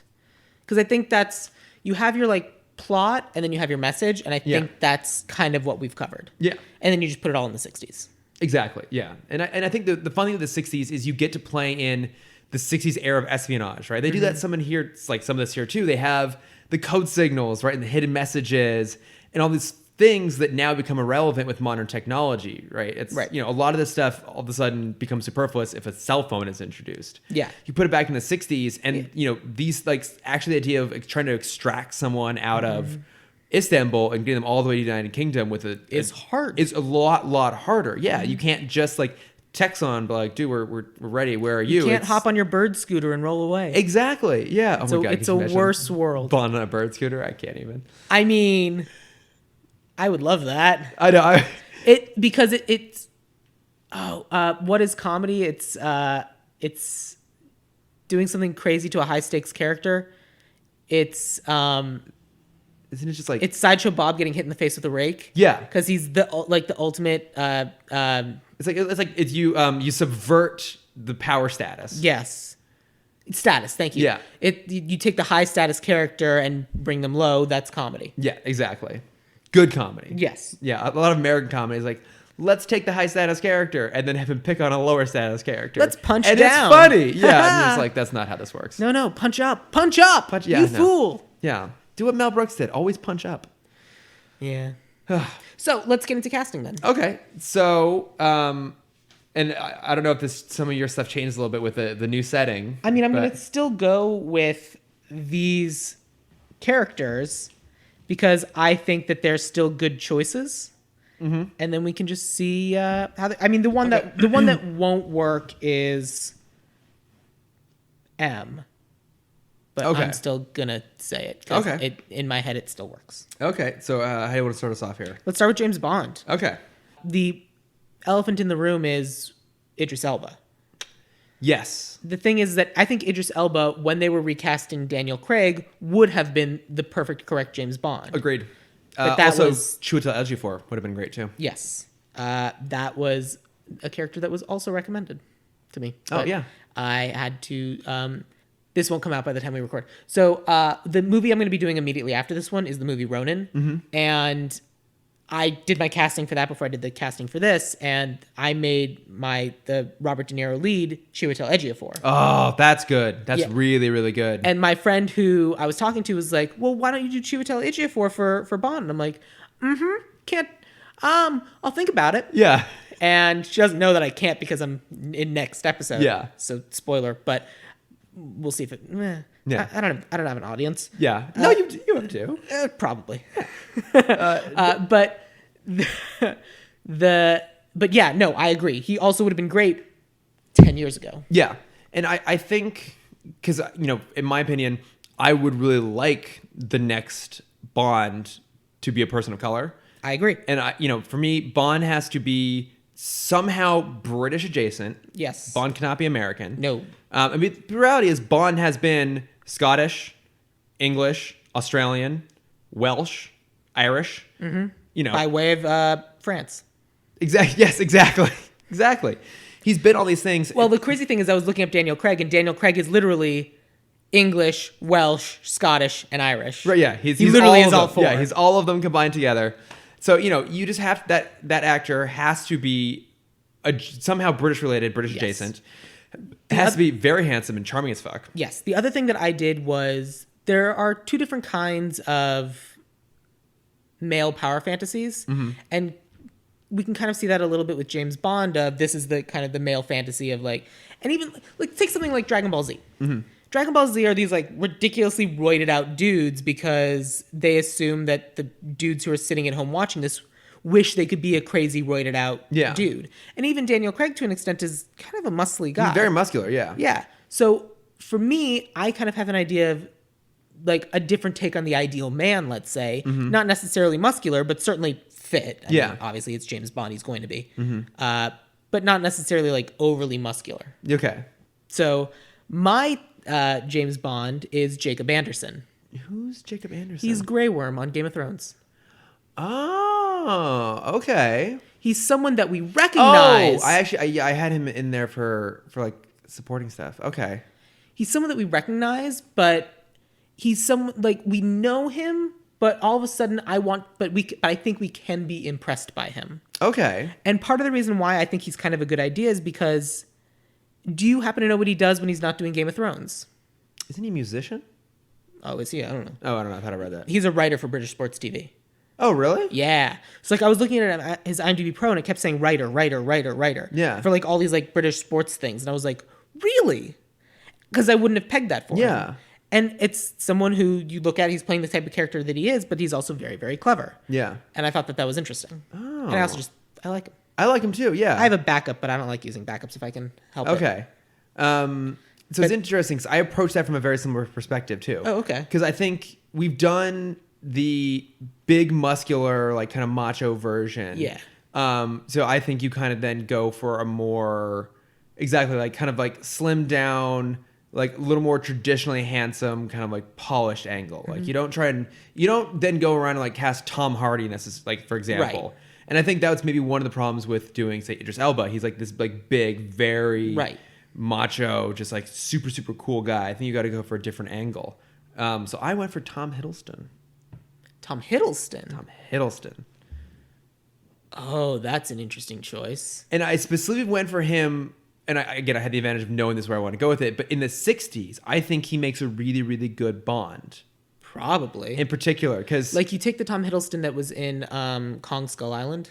Yes, exactly. Or I haven't seen it, but The Night Manager, I've heard he's really good in that too. And I haven't seen it either. I'm actually just not familiar with that at all. Yeah, I'm pretty sure it's a Le Carre adaptation, so it's espionage. It was... I mean, he certainly fits the mold. AMC. He's instantly charming. Yeah. And the ladies love him. More than just the ladies love him. And what I like about him too is that he he has that biting edge when he needs to. Yeah. And he's cool, but he is able to convey a softness and a sense of an empathy. And I think that's super, super important. Even if Bond a lot of times isn't utilizing his empathy or isn't broadcasting it, it still has to be there.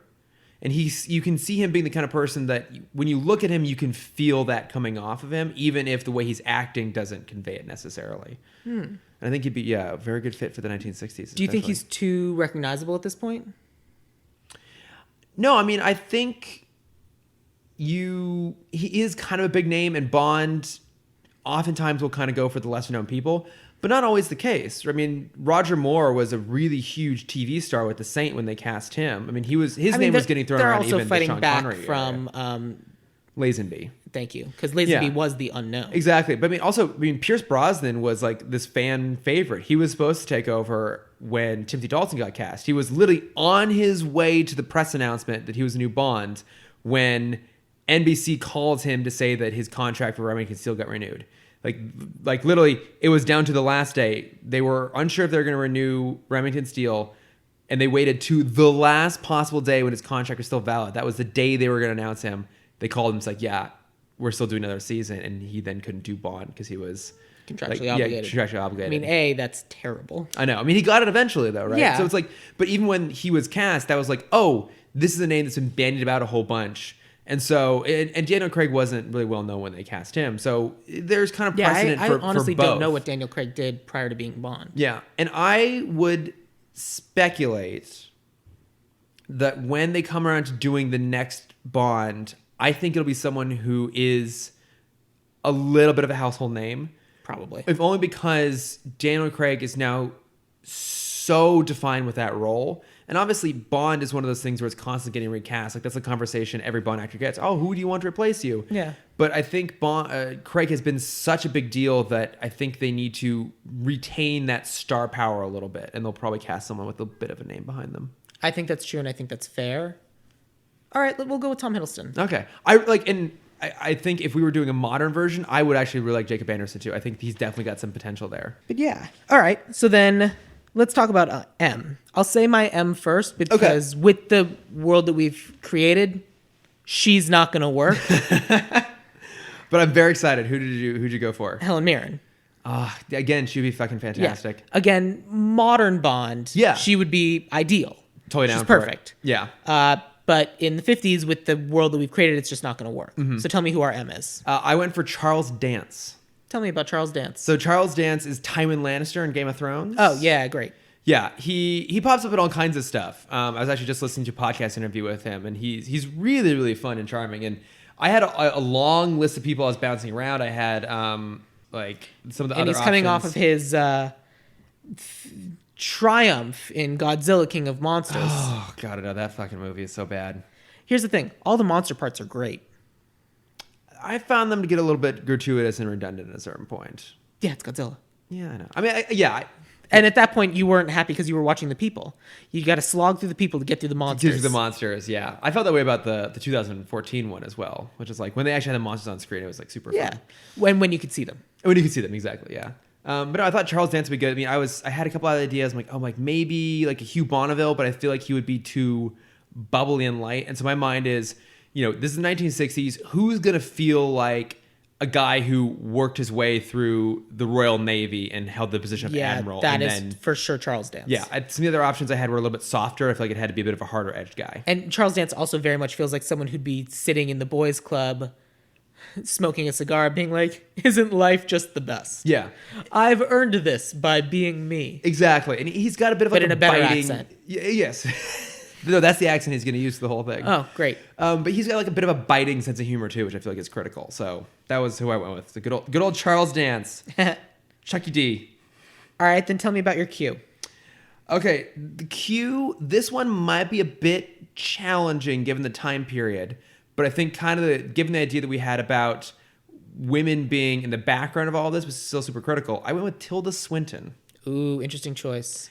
I feel like it might be a bit out of place for the 1960s. Yeah. But I feel like it could still kind of work. And I mostly chose her for her fantastic dry sense of humor, which is like the biggest thing with Q. Is Q's always the dry quipster paired up against Bond. Yes.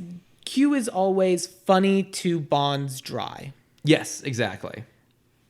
which is why I went with Franz Drama. He is Firestorm on Legends of Tomorrow. He's in Attack the Block. Firestorm in Legends of Tomorrow. He's in Attack the Block, and in Edge of Tomorrow, he's the black guy. Look him up. Normally, I have my laptop for IMDb Pro in front of me. Oh, yeah. Oh, I love him. The reason why I picked him is because he's young, and I kind of have in my head the idea of Q being someone who wishes he could be Bond, but he doesn't have any of those skills, but he has these skills, so he's doing them to kind of like say, wouldn't it be cool if you use this? Oh my god, and if you use this, this, and this. So like, I'm really cool and stuff also, and I can make this stuff, but oh man, when you're using it, it's going to be great. Yeah. And just like that overly enthusiastic, just like, this is going to be the best thing. Yeah. But then also he's just a really cool dude who can totally play it cool because he needs to be a spy. I mean, at the end of the day, he works for a spy agency, and he can turn it on and off, and he's an amazing actor, and I love him, and he's wonderful. I like that idea. Cool. I like that idea a lot. I think that still works in the 60s context too, but again, because he's young. Yeah. Like, it would be out there, but then that also kind of sets up the idea of like, well, okay, maybe M is a little more open-minded than we thought sometimes. Right. The fact that he's got Q in there. And I do think it's important to like mess it around a little bit, but yes. Yeah. No, that's a really fantastic choice. I love that. Cool. Thank you. Mm-hmm. You went first for Q, so let me tell you about my money penny. Yes. But I mean, you already know Felicity Jones. Yes. And that's my pick. That's your Felicity Jones from On the Basis of Sex, which I know you're not as big a fan of. She's from Rogue One. She's in The Theory of Everything. Yeah. And she's just charming. She is. She's very, very charming. Delightful. And I can absolutely see her being someone who can kind of banter back and forth with Bond and yet still remain on her side of the desk. Yes. I love which that. I do think is important. No, it absolutely is. And like that's kind of what I was going for too, is I was trying to find someone who is super charming, who can do the repartee, who is going to have chemistry with Bond, but not have it be like super sexualized chemistry. But like, because one of the things I do love about From Russia with Love. So I describe them as like they can go out for drinks after work and then he can get her a cab. Yes, exactly. And I think that the chemistry between... which would be funnier would be she orders him a cab. Exactly. Yeah, she's her own woman. She can do her own thing. And I think that Sean Connery and Lois Maxwell have amazing chemistry. I don't know who that is. Moneypenny. No, I'm sorry. Yes. Yeah. I think that they have the best chemistry. Second to them is Daniel Craig and Naomi Harris, who I think have amazing chemistry as well. But I was kind of going off similar lines, and I chose Haley Atwell. Haley Atwell is... Peggy Carter from the Marvel Cinematic Universe. I looked at her. Yes. For the people who don't know. Right, of course. I actually considered her for another role and was like, I can't. And I honestly considered her for Moneypenny. I love Haley Atwell. Yeah. She's amazing. The only reason why I would say no to her is because she's already been Agent Carter. Mm-hmm. And anytime I see her sitting behind a desk sending someone else to do the job, I'm like, but no, she'd be better. She's so good. That's a very good point. And because I loved Agent Carter. Yeah. All of it, that show is amazing. And the one thing, I'm going to spoil Endgame right now. The one thing that really annoys me about Cap going back and getting back together with Agent Carter is that it entirely dismisses her arc in Agent Carter, where she learns to get over Cap, she meets someone new, and that person's amazing. And I love that actor as well. Yeah. And like, she kind of falls for this other guy, and she's like, oh, well, she moves on. Yeah. And it dismisses all of that. Yeah.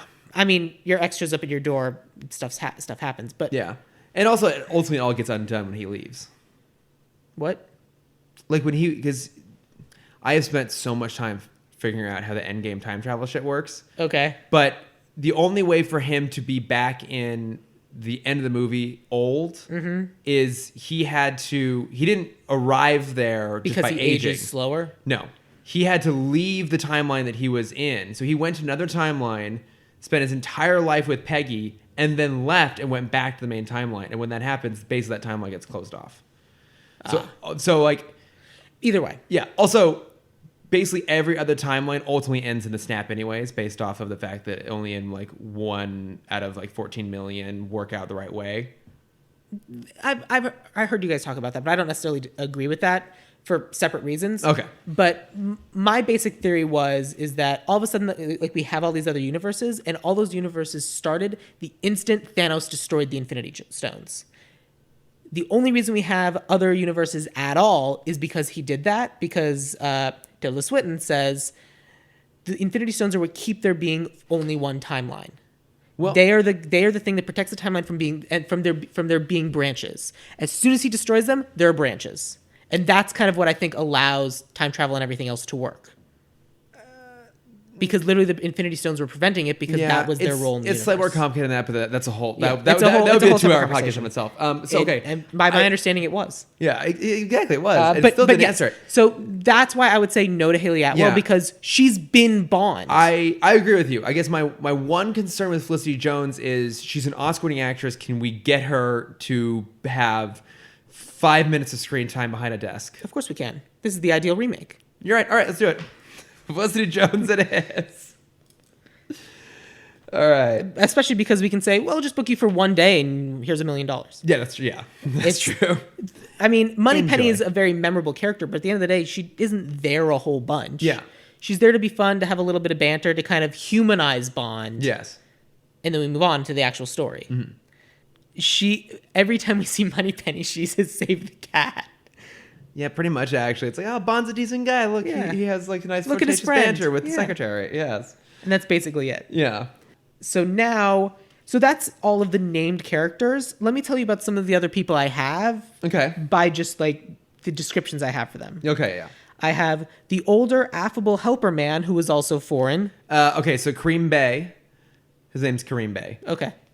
He fits into one of the Bond tropes of the ally/mentor. So it's usually the like head of whatever station he's going to. Right. Which was the case in Casino Royale as well. Exactly. Yeah, with Mathis. Yes. He is an older, affable man who is from somewhere else. Exactly. Yeah. Which was the case for both of those. Exactly. So he's the guy on the ground who kind of knows things. Oftentimes he's super charming. Right. So the ally mentor character. Yes. So then I've got the first smoking babe who'll totes be killed. Okay. The second smoking babe being blackmailed but falls for James. Okay. Bonus smoking babe for reasons she will betray him. Okay. And so I describe him that way because it's basically there. Yeah. Yeah. It's standard misogynistic talk. Yes. And then I've got lead evil boss man. Yes. Main enforcer. And then other person who carries out plan. Okay. And then finally I have someone to establish how ritzy Bond is. Someone to establish? Like someone who's there who kind of is like, oh, look at Bond being able to do these things well. Like, so I can't think of an example from any of the movies, but like in Casino Royale, it's just like a cameo, some walk-on, Bond does a thing like, oh, look at Bond being fancy. Like Bond knows this thing about high society. Oh, okay. Yeah, he has this weird encyclopedic knowledge of all kinds of obscure shit. Yeah. Yeah, he once calls out Lepidoptery. It's ridiculous. Right. It's just a weird opportunity for someone famous to come in, have a one-day role, and like Bond is like proves himself against this person who's clearly established. Yeah. I don't think it gets used that much, but it was something that I thought of and I thought was funny. Okay. So I cast 3 women for the love interest, the Bond women. Yeah. And then I've got kind of like my main 3 villain team. Okay. Lead bad guy, this incredibly competent woman, and then the enforcer. Okay. Where would you like to start? Okay, I guess why don't we start with... Okay, so the way I approached this is I more or less just gave approximations for the characters of the movie. So I have a Red Grant, who's like your enforcer guy. Yeah. So the Robert Shaw character. I have the ally mentor, Kareem Bey. I have a character to be that character's lover, which I have a little twist on that, which is kind of fun. I thought you might do that. Tatiana, the main Bond girl, the Rosa Klebb, so the badass woman. I don't really have a Blofeld here because we didn't actually see him, right? So I didn't cast him. I did, but we'll get to that when we get there. Okay, and then because I have a pitch for that. Okay, and then I have the leader of the Gypsy tribe. Yeah, fine. But again, I have a fun twist on that. Okay. And then here's one that like I know you definitely won't have because this is a character that's not actually in the movie. Mm-hmm. But in the books, Bond has a Scottish housekeeper named May, who I think is actually a really interesting character to exist. And I'm kind of disappointed we've never seen her. We saw the dude in Skyfall who kind of watched the house. Oh yeah, good old Kincaid who was watching at the house. Yeah. So, but like May actually doesn't stay at Bond's apartment, but she'll stop in the mornings, like making breakfast and kind of help out around the place. Is that just a pull on the woman in Sherlock Holmes?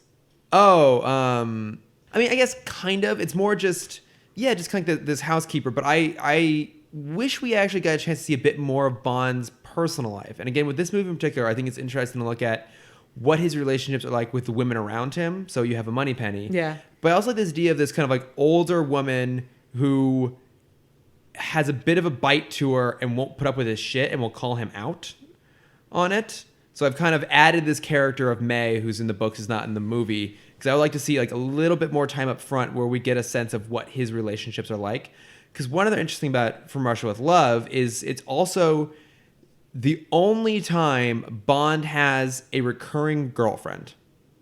Is it the woman in the boat at the beginning? Yes. So their character's name is Sylvia Trench, which was pointed out on the James Bonding podcast to either be the most innocent or the dirtiest Bond girl pun name ever. Yes. But he meets her in Dr. No.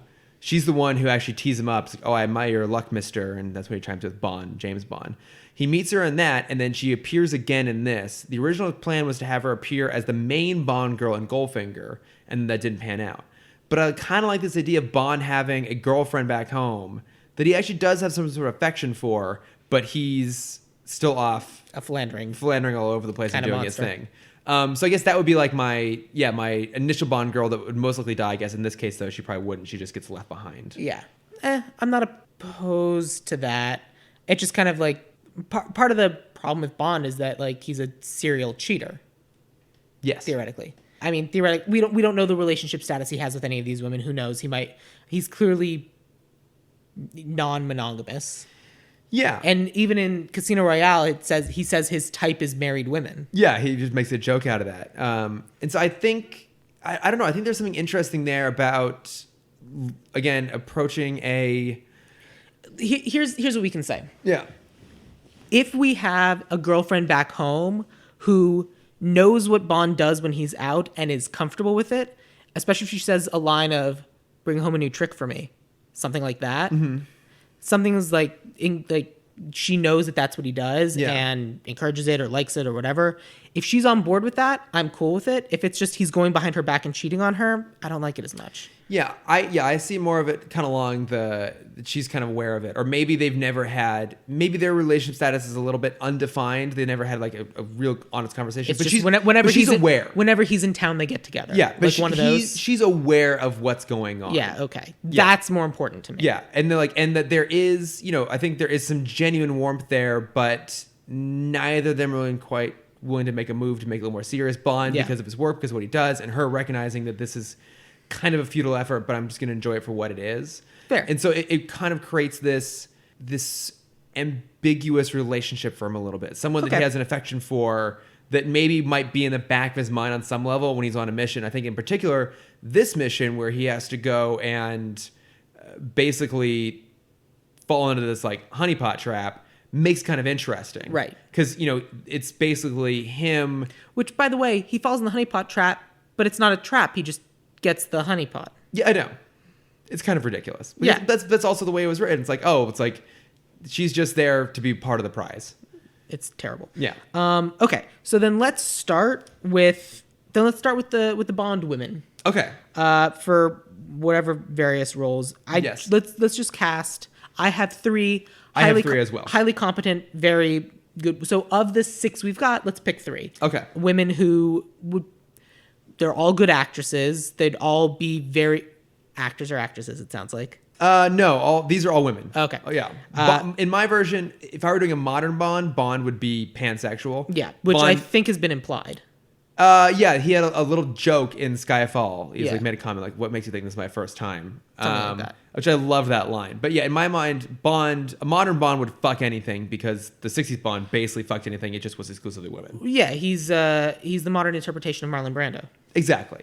Yes, and so my version of Bond is straight, but not every character is. Fair. We'll get to that. But yes, I do have 3 women. So. Okay, then who's your first? Okay, so for the kind of girlfriend back home, Sylvia Trench, Okay. So the first Bond girl. All right. I have Karen Gillan. She's great. Yeah, so Karen Gillan, Nebula in the Avengers movies, Yep. Guardian of the Galaxy movies, also was one of the companions in Doctor Who. Fantastic, gorgeous Scottish actress. Also in Jumanji. Really good in Jumanji, She's too. great in Jumanji. I have never seen her in something where I have been unhappy to see her because she's always done an amazing job. She's so good. And so I specifically thought of her as kind of more the girlfriend character because she has that sharpness, that instant awareness sort of thing. You can see her being the girl that, like, you would absolutely want to hang out with and... like even just to socialize with, because she would be super, super fun. She's also like very sexy and very charismatic, but she would also be aware of what's going on and just kind of not really care that much and just take it for what it is. Yes. I don't have the girlfriend back home, but I think Karen Gillan would also be excellent casting for the woman who's currently being blackmailed but ends up falling for James. Okay. She's trying to do something else. Yeah. And the character that I have for that is Naomi Scott from Power Rangers and Aladdin. I love Naomi Scott. I think she's great and amazing. Yeah. Best part of Aladdin. I assume you're right. I haven't seen it. It's actually pretty fun. She's also the best part of Power Rangers. Yes, that's also true. I think that she's someone who's currently on the rise. Yeah. And I think that that's sometimes what you look for in some of these characters of she's going to become the next big thing. She needs to be a Bond girl because then she'll be a star and famous forever. Yeah. And I think that that's Naomi Scott. I Karen agree. Gillan is already going to be a star and famous forever. Yeah. I think that this is the chance for Naomi Scott to be a star and famous forever because she deserves to be. She's great. And they do that. I mean, pretty much across the board, most of the major... This is kind of a dismissive term, but we're going to use it because of what it is. Bond girls. Yes. What I always refer to. Most of the major Bond girls have been lesser-known actresses, with a couple rare exceptions. Honor Blackman, Diana Rigg, Denise Richards, Halle Berry. But for the most part, they have been up-and-coming actors, and oftentimes it's worked out well for them. Yep. Ava Green, great example. And so that's kind of who I have for all three of mine. Okay. But... like, they're all people who are known. Some are more famous than others, but, like, this is kind of the opportunity for them to, like, this is, now they're an A-lister. Yeah. And I think that Naomi Scott is just right on the edge of that, and I think that this would be something that would put her over. And so this is in the Tanya role, the girl who's blackmailed. Oh, okay. Yes, sort of. Yes, I'm sorry. Yeah, okay, yeah. So the main Bond girl, it would be Naomi Scott. Yes. Okay. I'm all on board with that. So the two names that I had for that, and I'm actually already agreeing with you, and I think it's the way to go. But the two names I had was Natalie Emmanuel, who was Missandei in Game of Thrones. Oh, that kind of, we threw away Jacob Anderson. We tossed Jacob Anderson. That would have been, that would have been good. That would Having been the pair offense. Yeah. I think she is a fantastic actress. Also just one of the most beautiful women in the entire world. Seconded. Yes. And the other option I had was Sophia Boutella, who was Gazelle in Kingsman. She was the girl, like the henchman that had the blade legs. She's amazing. Yeah, also played the mummy in the reboot and also played J-Law in Star Trek Beyond. She is one of those actresses who also is she is the only good thing in the mummy. And she has been good in every single thing she's ever been in regardless. Yeah. And I like both those two. I'm not going to bother with it. I like both two, but I agree with you. I think, Naomi Scott is like the perfect choice for like the lead Bond girl. Yes. Oh man, she'd also be a really good villain.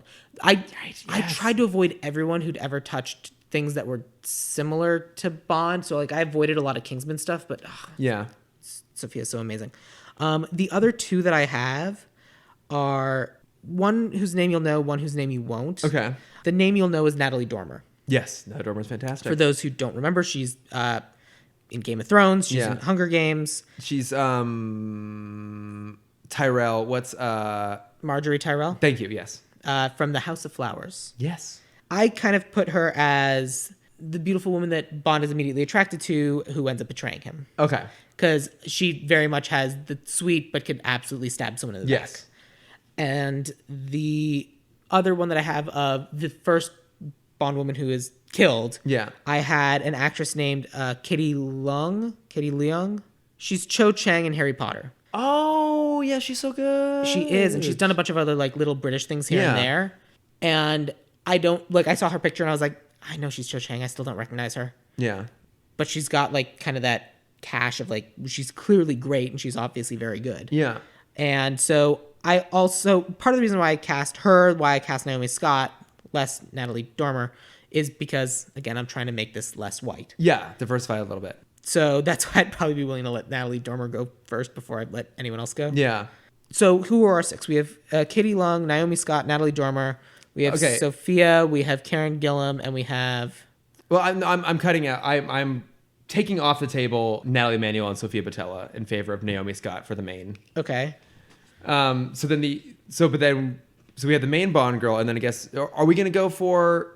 Well, so we have the main Bond, the main Bond girl for the movie, which is Naomi Scott, and then we have the first one who's killed, and then the one back home. So we're not including the badass. No, that's under main enforcer. Okay. She's not a Bond girl. She's a villain. Right. But I mean, there's of course there's overlap sometimes. Okay. I have someone different for like highly competent. Okay, for the Rosa Klebb role. Okay. Yes. Okay, so then the only other character I have, and this could. Well, no. Who are we picking for our women? Oh, yeah, I have one more that would fit in this I'm list. sorry, So, excuse me. Yeah, so what I cast as the leader of the gypsy tribe, I'm just going to go with in general is the Romani tribe. What? The Romani tribe. The Romani tribe? Gypsy is diminutive. Oh, okay. Sorry. Thank you for pointing that out. I was going off of the movie, but also that movie's from the 1960s, so I should use a more appropriate term now. Mm-hmm. Which means that for our 1960s movie, they would be using the bad term, but we don't have to. Right, exactly. We don't have to. So for that, I think this could also slot in well with the badass woman who will probably end up betraying him. So the actress's name is Indira Varma, and she was Ilaria Sand in Game of Thrones. Oh, yeah, done, sold. Yeah. I think she is... Say her name again? So it's Indira, Indira, Varma, Varma. Great. She's just like, she's gorgeous, she's smart, she's menacing. I wouldn't fuck with her. Highly competent. Yeah. And yes, I could absolutely see her being the leader of some other side quest that happens in the movie. Some other thing happens. Something else that happens. We get a bit of information that we're kind of spinning out. We're not able to find the information. Hey, here's this other thing that we do. Oh, great, we helped, and that gave us the information to get back on the main track. Yeah. Okay, so then we need to figure out the girlfriend back home. Yeah, so that's why my pitch is Katie Leung. And who would you put up against Cho Chang? Karen Gillan. Yeah, Karen Gillan would fit. Yeah, let's do Karen Gillan. Okay, I like that. It's amazing women in this movie. Yeah, I already want to see this. Good. Okay. Then let's go back and do the older affable man who is also foreign.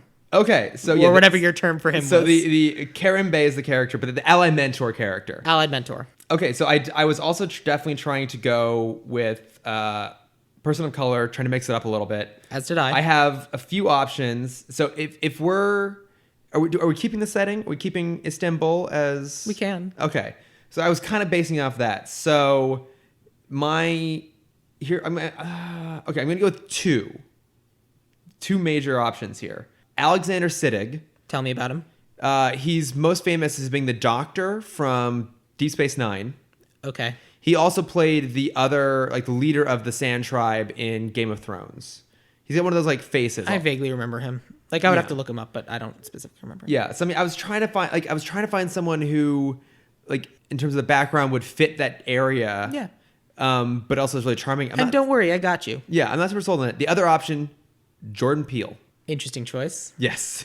I don't know if he's old enough. I mean, he's a little bit older than Hiddleston. He's not super old himself. And I'm sorry. I don't think he looks old enough. Exactly. So, but I'm not that was one category that I really couldn't get a good answer on. All right. So here's the correct answer. Okay. Eric Avari. As soon as you look him up, you'll be like, oh, yeah. He is in The Mummy. He's not the new one. He's in The Mummy. He's in Stargate. He's in Mr. Deeds. Eric, what is it? Erick. And then Avari. Oh my God, this guy. Yeah, he's in everything. I love it. I think that's a great choice. He's always really funny and very charismatic. Which is kind of what we want. Yes. Oh, excellent choice. My God. Thank you. Yes, well done. And he is a man of Indian descent. Yes. Oh, perfect. Okay. Which leads me to, I have 4 people left. Okay. And so you did not have your Blofeld, your lead evil boss I don't have man. a Blofeld, yeah. So I do. Okay, who's your Blofeld? My Blofeld is Idris Elba. I love it. And it's Idris Elba because one of the things I really, really liked about Skyfall is one of the things we kind of take for granted in every other James Bond movie is that he's 007. Who are 1 through 6? Yeah. There's this kind of like untapped resource in James Bond of the lore of the 00, the lore of MI6. Mm-hmm. Like and yes, there's the whole like, is his name really James Bond? Assuming his name is really James Bond, but he's 007. He's clearly not the first 00. Are there other 00s at the time? Yeah. And if 00s, as we learn, have a very short lifespan, what happens to them? Mm-hmm. And the story, part of the reason why I liked Skyfall so much is he absolutely, like, someone gets left behind, they're doing the right thing, but like from the person's perspective, it's the worst. Yeah. And I like this idea of, and so this is a little tongue in cheek because he's someone who should have been Bond, but wasn't, and is bitter about it. And like, and that just festers and he becomes evil. And now his goal is just like, well, I want to destroy the world. Yeah. Or become the opposite of whatever it is that they represent. So, because I do like that idea. That is basically the plotline of GoldenEye. The villain of that is 006. I did not know that. There you go.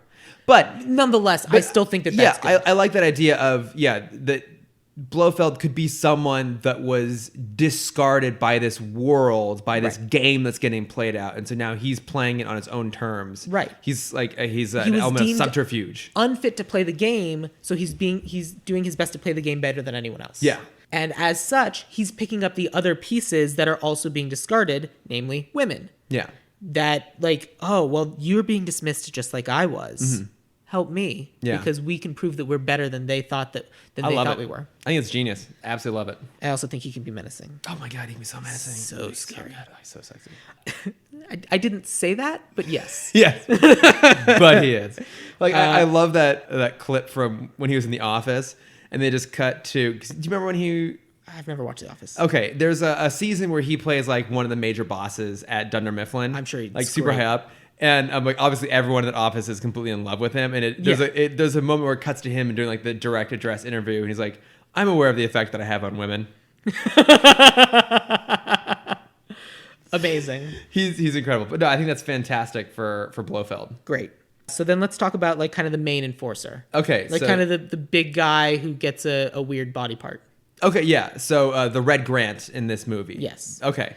In mine, he doesn't necessarily have to talk. Okay, all right. I'm gonna have you go first because I have a little thing with this one. Cool. So. I'm picking someone who basically played this role in Get Smart, and he also basically played this role in The Longest Yard because his English ain't great, but he's huge, and it's an actor named Dalip Singh. Okay. He's another actor of Indian descent, but he was a wrestler, and he's just a big guy. Yeah, yeah. Like listeners at home, if you look him up, DALIP.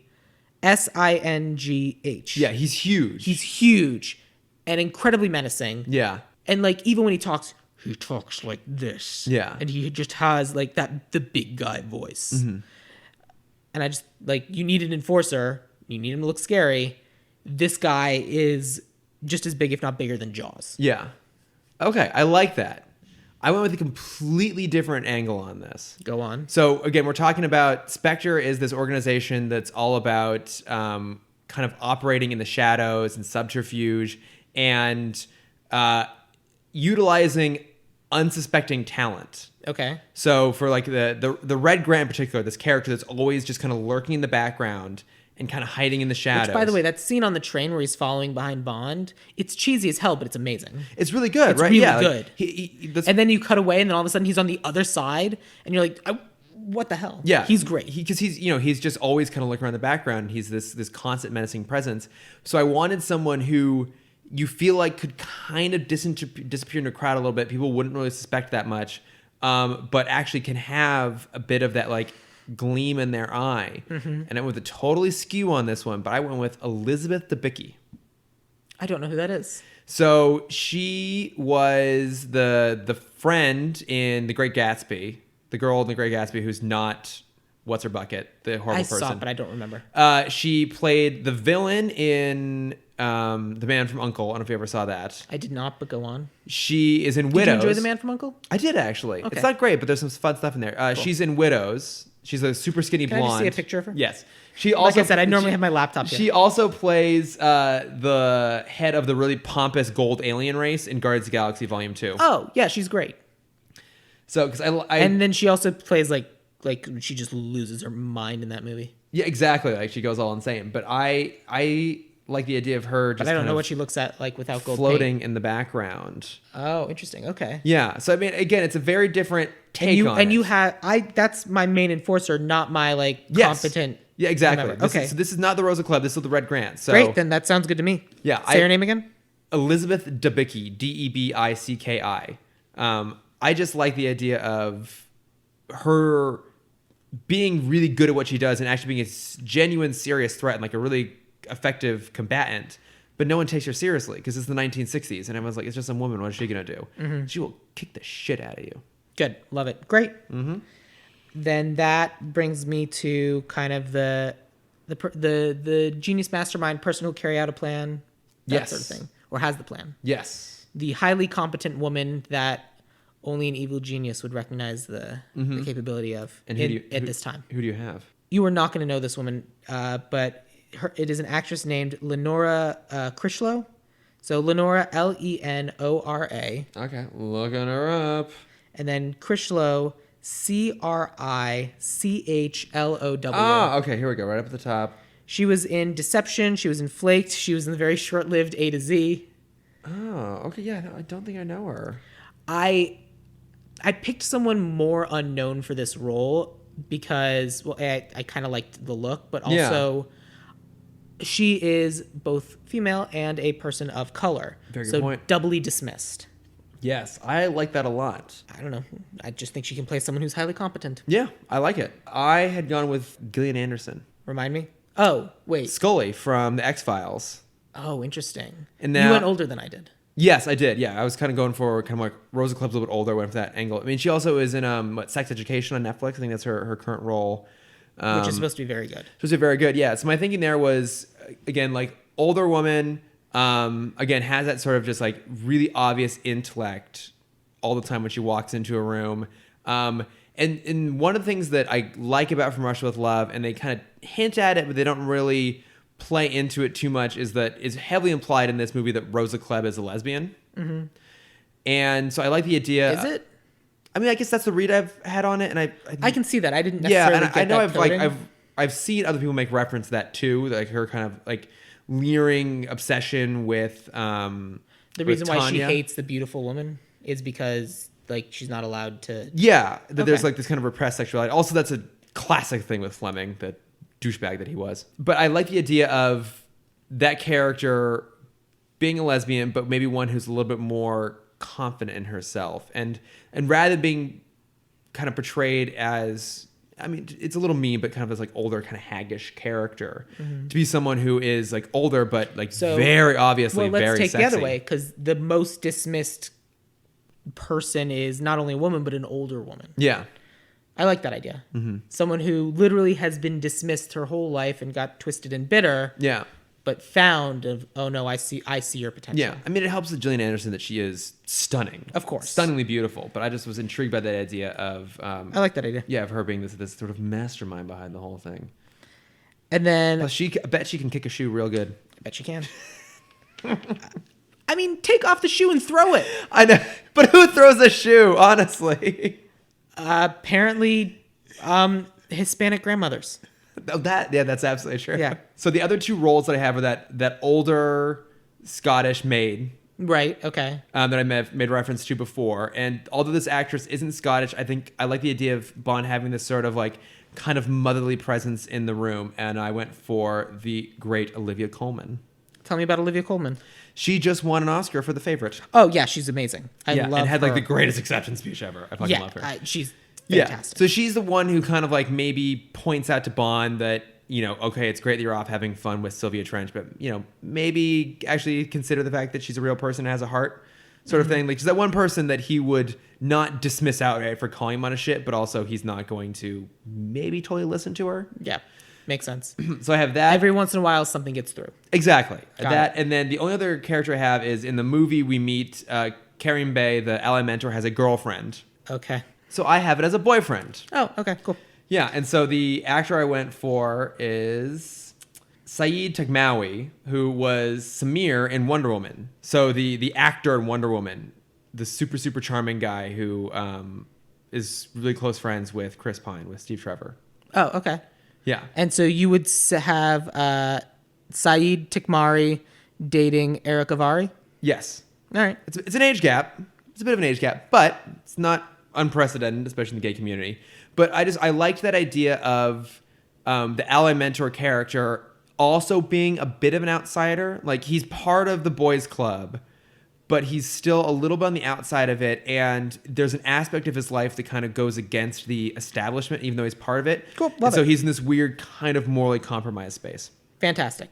I got no problems with that whatsoever. Yes. Her character in the movie, lots of problems with it. Yeah, exactly. I have to go have sex with this beautiful woman. Oh, jeez. I know, like the gender politics. Well, movie. the bomb went off and she got scared and ran home. Yeah, it's the gender politics of this movie is horrible. I feel like we've done a good job of resolving that, Yes. though. So Here's hoping. yes, But that leads us to our writer and our director. Or do you have a writer-director? I do. All right. I absolutely so then, do. Let me tell you about my writer. Please. You'll tell me about your writer-director. And All then we'll go with my director, who we will probably throw away. Okay. My writer is Drew Goddard. It's funny you should say that. Is it? He was on my list. Yeah. And I would still very much seriously consider him. Now, I'm curious, what movie of his in particular really drew you to him? None. I was drawn to him because of the Daredevil TV show. Oh, okay. Good call. I was drawn to it because of the subterfuge of that, but Yeah. also the style of action. Yeah. Because I feel like it's kind of the low-tech, highly choreographed action, and to get something like that written is very difficult. Yeah. And Drew Goddard obviously has had an amazing career. Yeah. So Look it up. he IMDb's wrote miles The Martian. The Martian. Margin. The Martian. No, he wrote The I Martian. can't believe it's not Maz. Did you see Bad Times at the El Royale? No. It's really good. I know. It's not really my genre, but Okay. I know. But he wrote and directed that, and that's one of the reasons I was considering him, is because it is a period piece, but it has this tension and this mystery to it, and I thought that would be a good fit. And he's really good at writing something boots on the ground. Yeah. And that's why I thought he would be a good writer. Okay. My rule when I was doing this was I could have an American writer or I could have an American director. I couldn't have both. Okay. So I had an American writer and then I had a British director. Okay. Finding a British action director was really, really difficult. But tell me about who you had for your writer/director. Okay. So, because I have a writer and director, they're different. Oh, I'm sorry, you had them different. Yes. I'm sorry, I thought Yeah. you said you had a writer-director. No. So I, and with Bond, especially contemporary Bond films, oftentimes there are multiple writers on it. So there are two guys, Neil Purvis and Robert Wade, who have written every Bond movie since The World Is Not Enough. So they've done the last 6 films. Now that 6 films 50-50 ain't bad. Well, that's exactly it. Like, that of those 6 movies, like 2 of them are masterpieces. Yep. Some of them are terrible and some are kind of in the middle. So we've never really figured out, like, are they actually really good at this or not? But, their best movies have other writers on them. So Which implies that it's not them.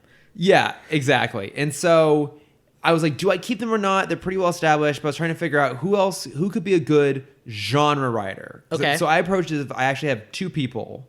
You have a team, or I have a team. So you ultimately, paper teamed them? exactly. So they get a and, not an ampersand on Got this. it. All right. So it would be the genre writer I had was Tony Gilroy. Tell me about Tony Gilroy.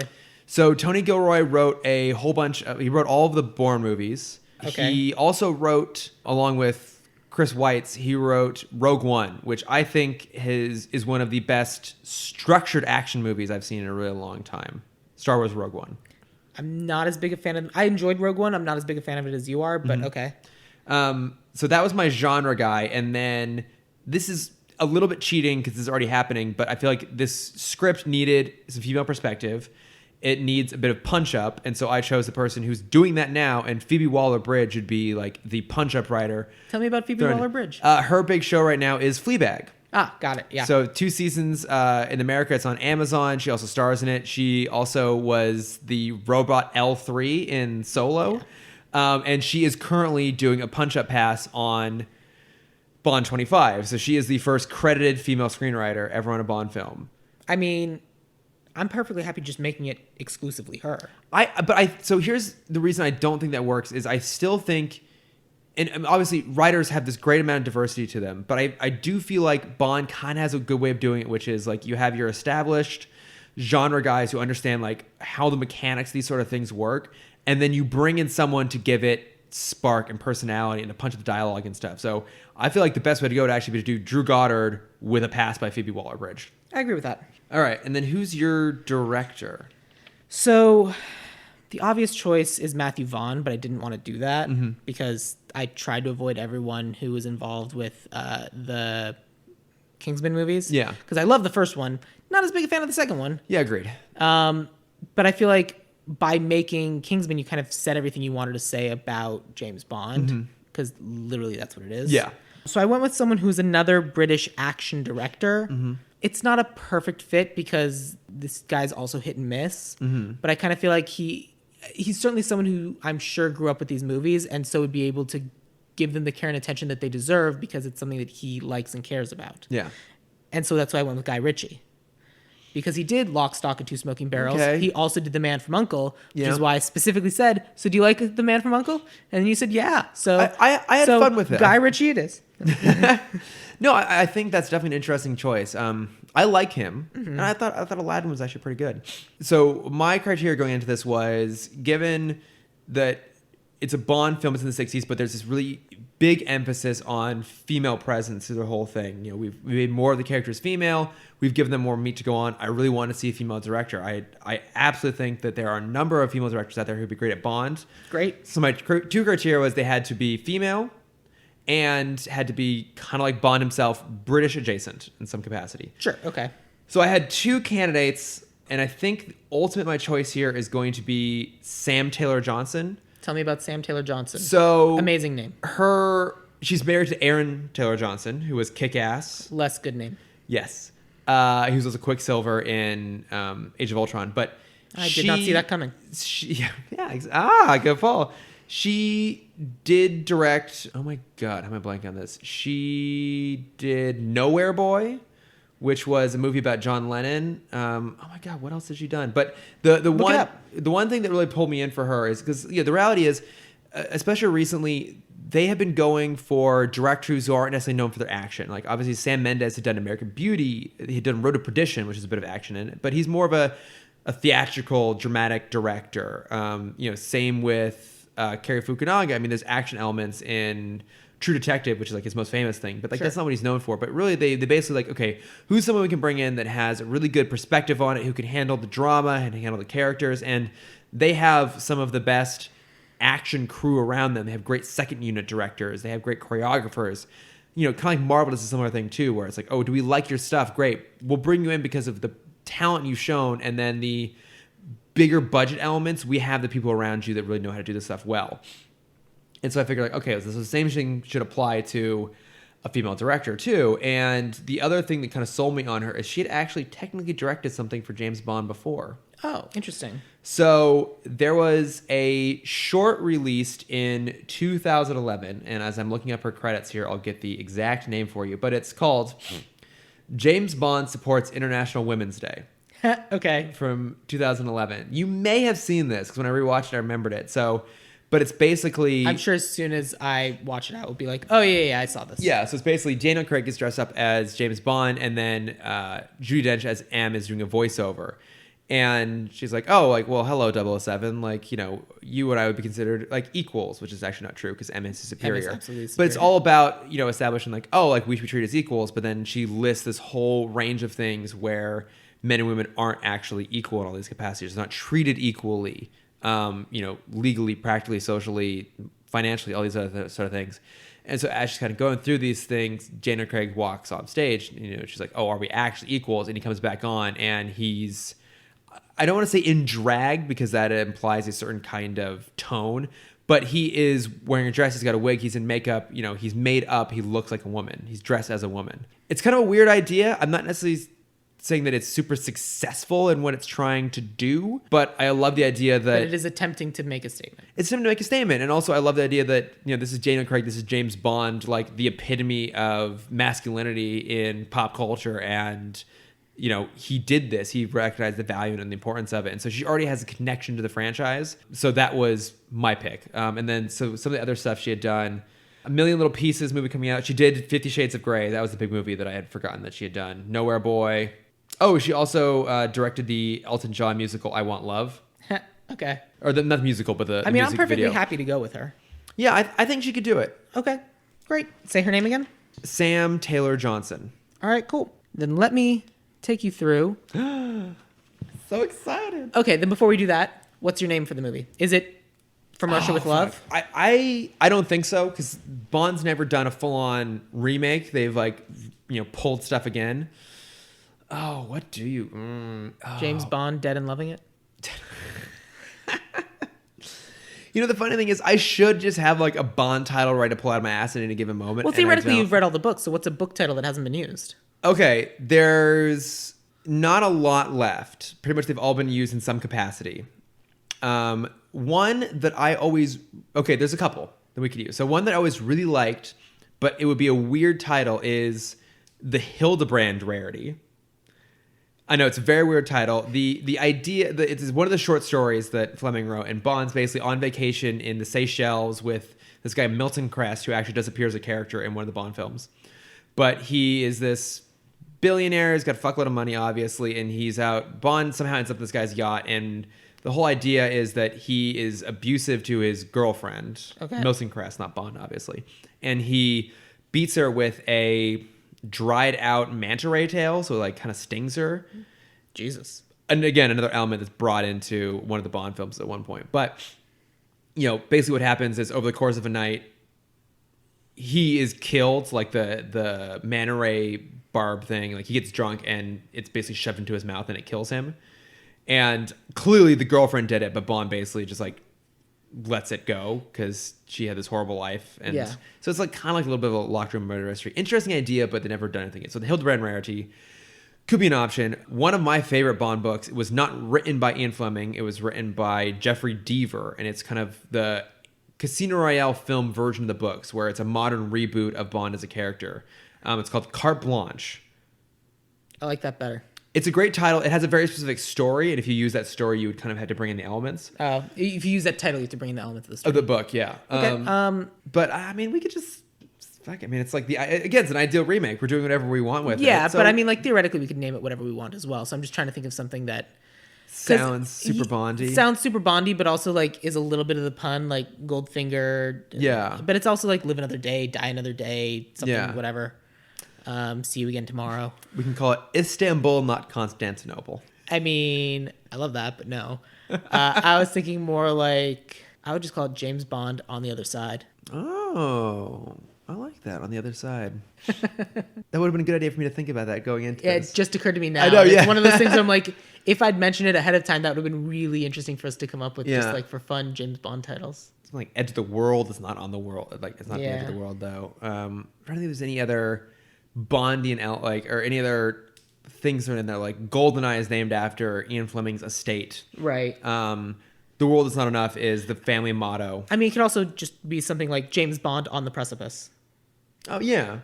Something like that. But I like kind of the single words Skyfall. Casino Royale is obviously very good, but he's literally in a casino in a battle royale. Yeah. So Casino Royale. How do you feel about the title in general, Quantum of Solace? Does that work for you? Did you find it weird? I like the name. Mm-hmm. It means nothing. Well, so again, I'm gonna give a little bit of Bond background here, but the name comes from a story, Quantum of Solace, and in it, Bond is having a conversation with this guy down in Jamaica, and so this guy is telling the story of a local British government employee who worked in Jamaica, mm-hmm. who fell in love and married an air hostess who... Oh, no, here's the title.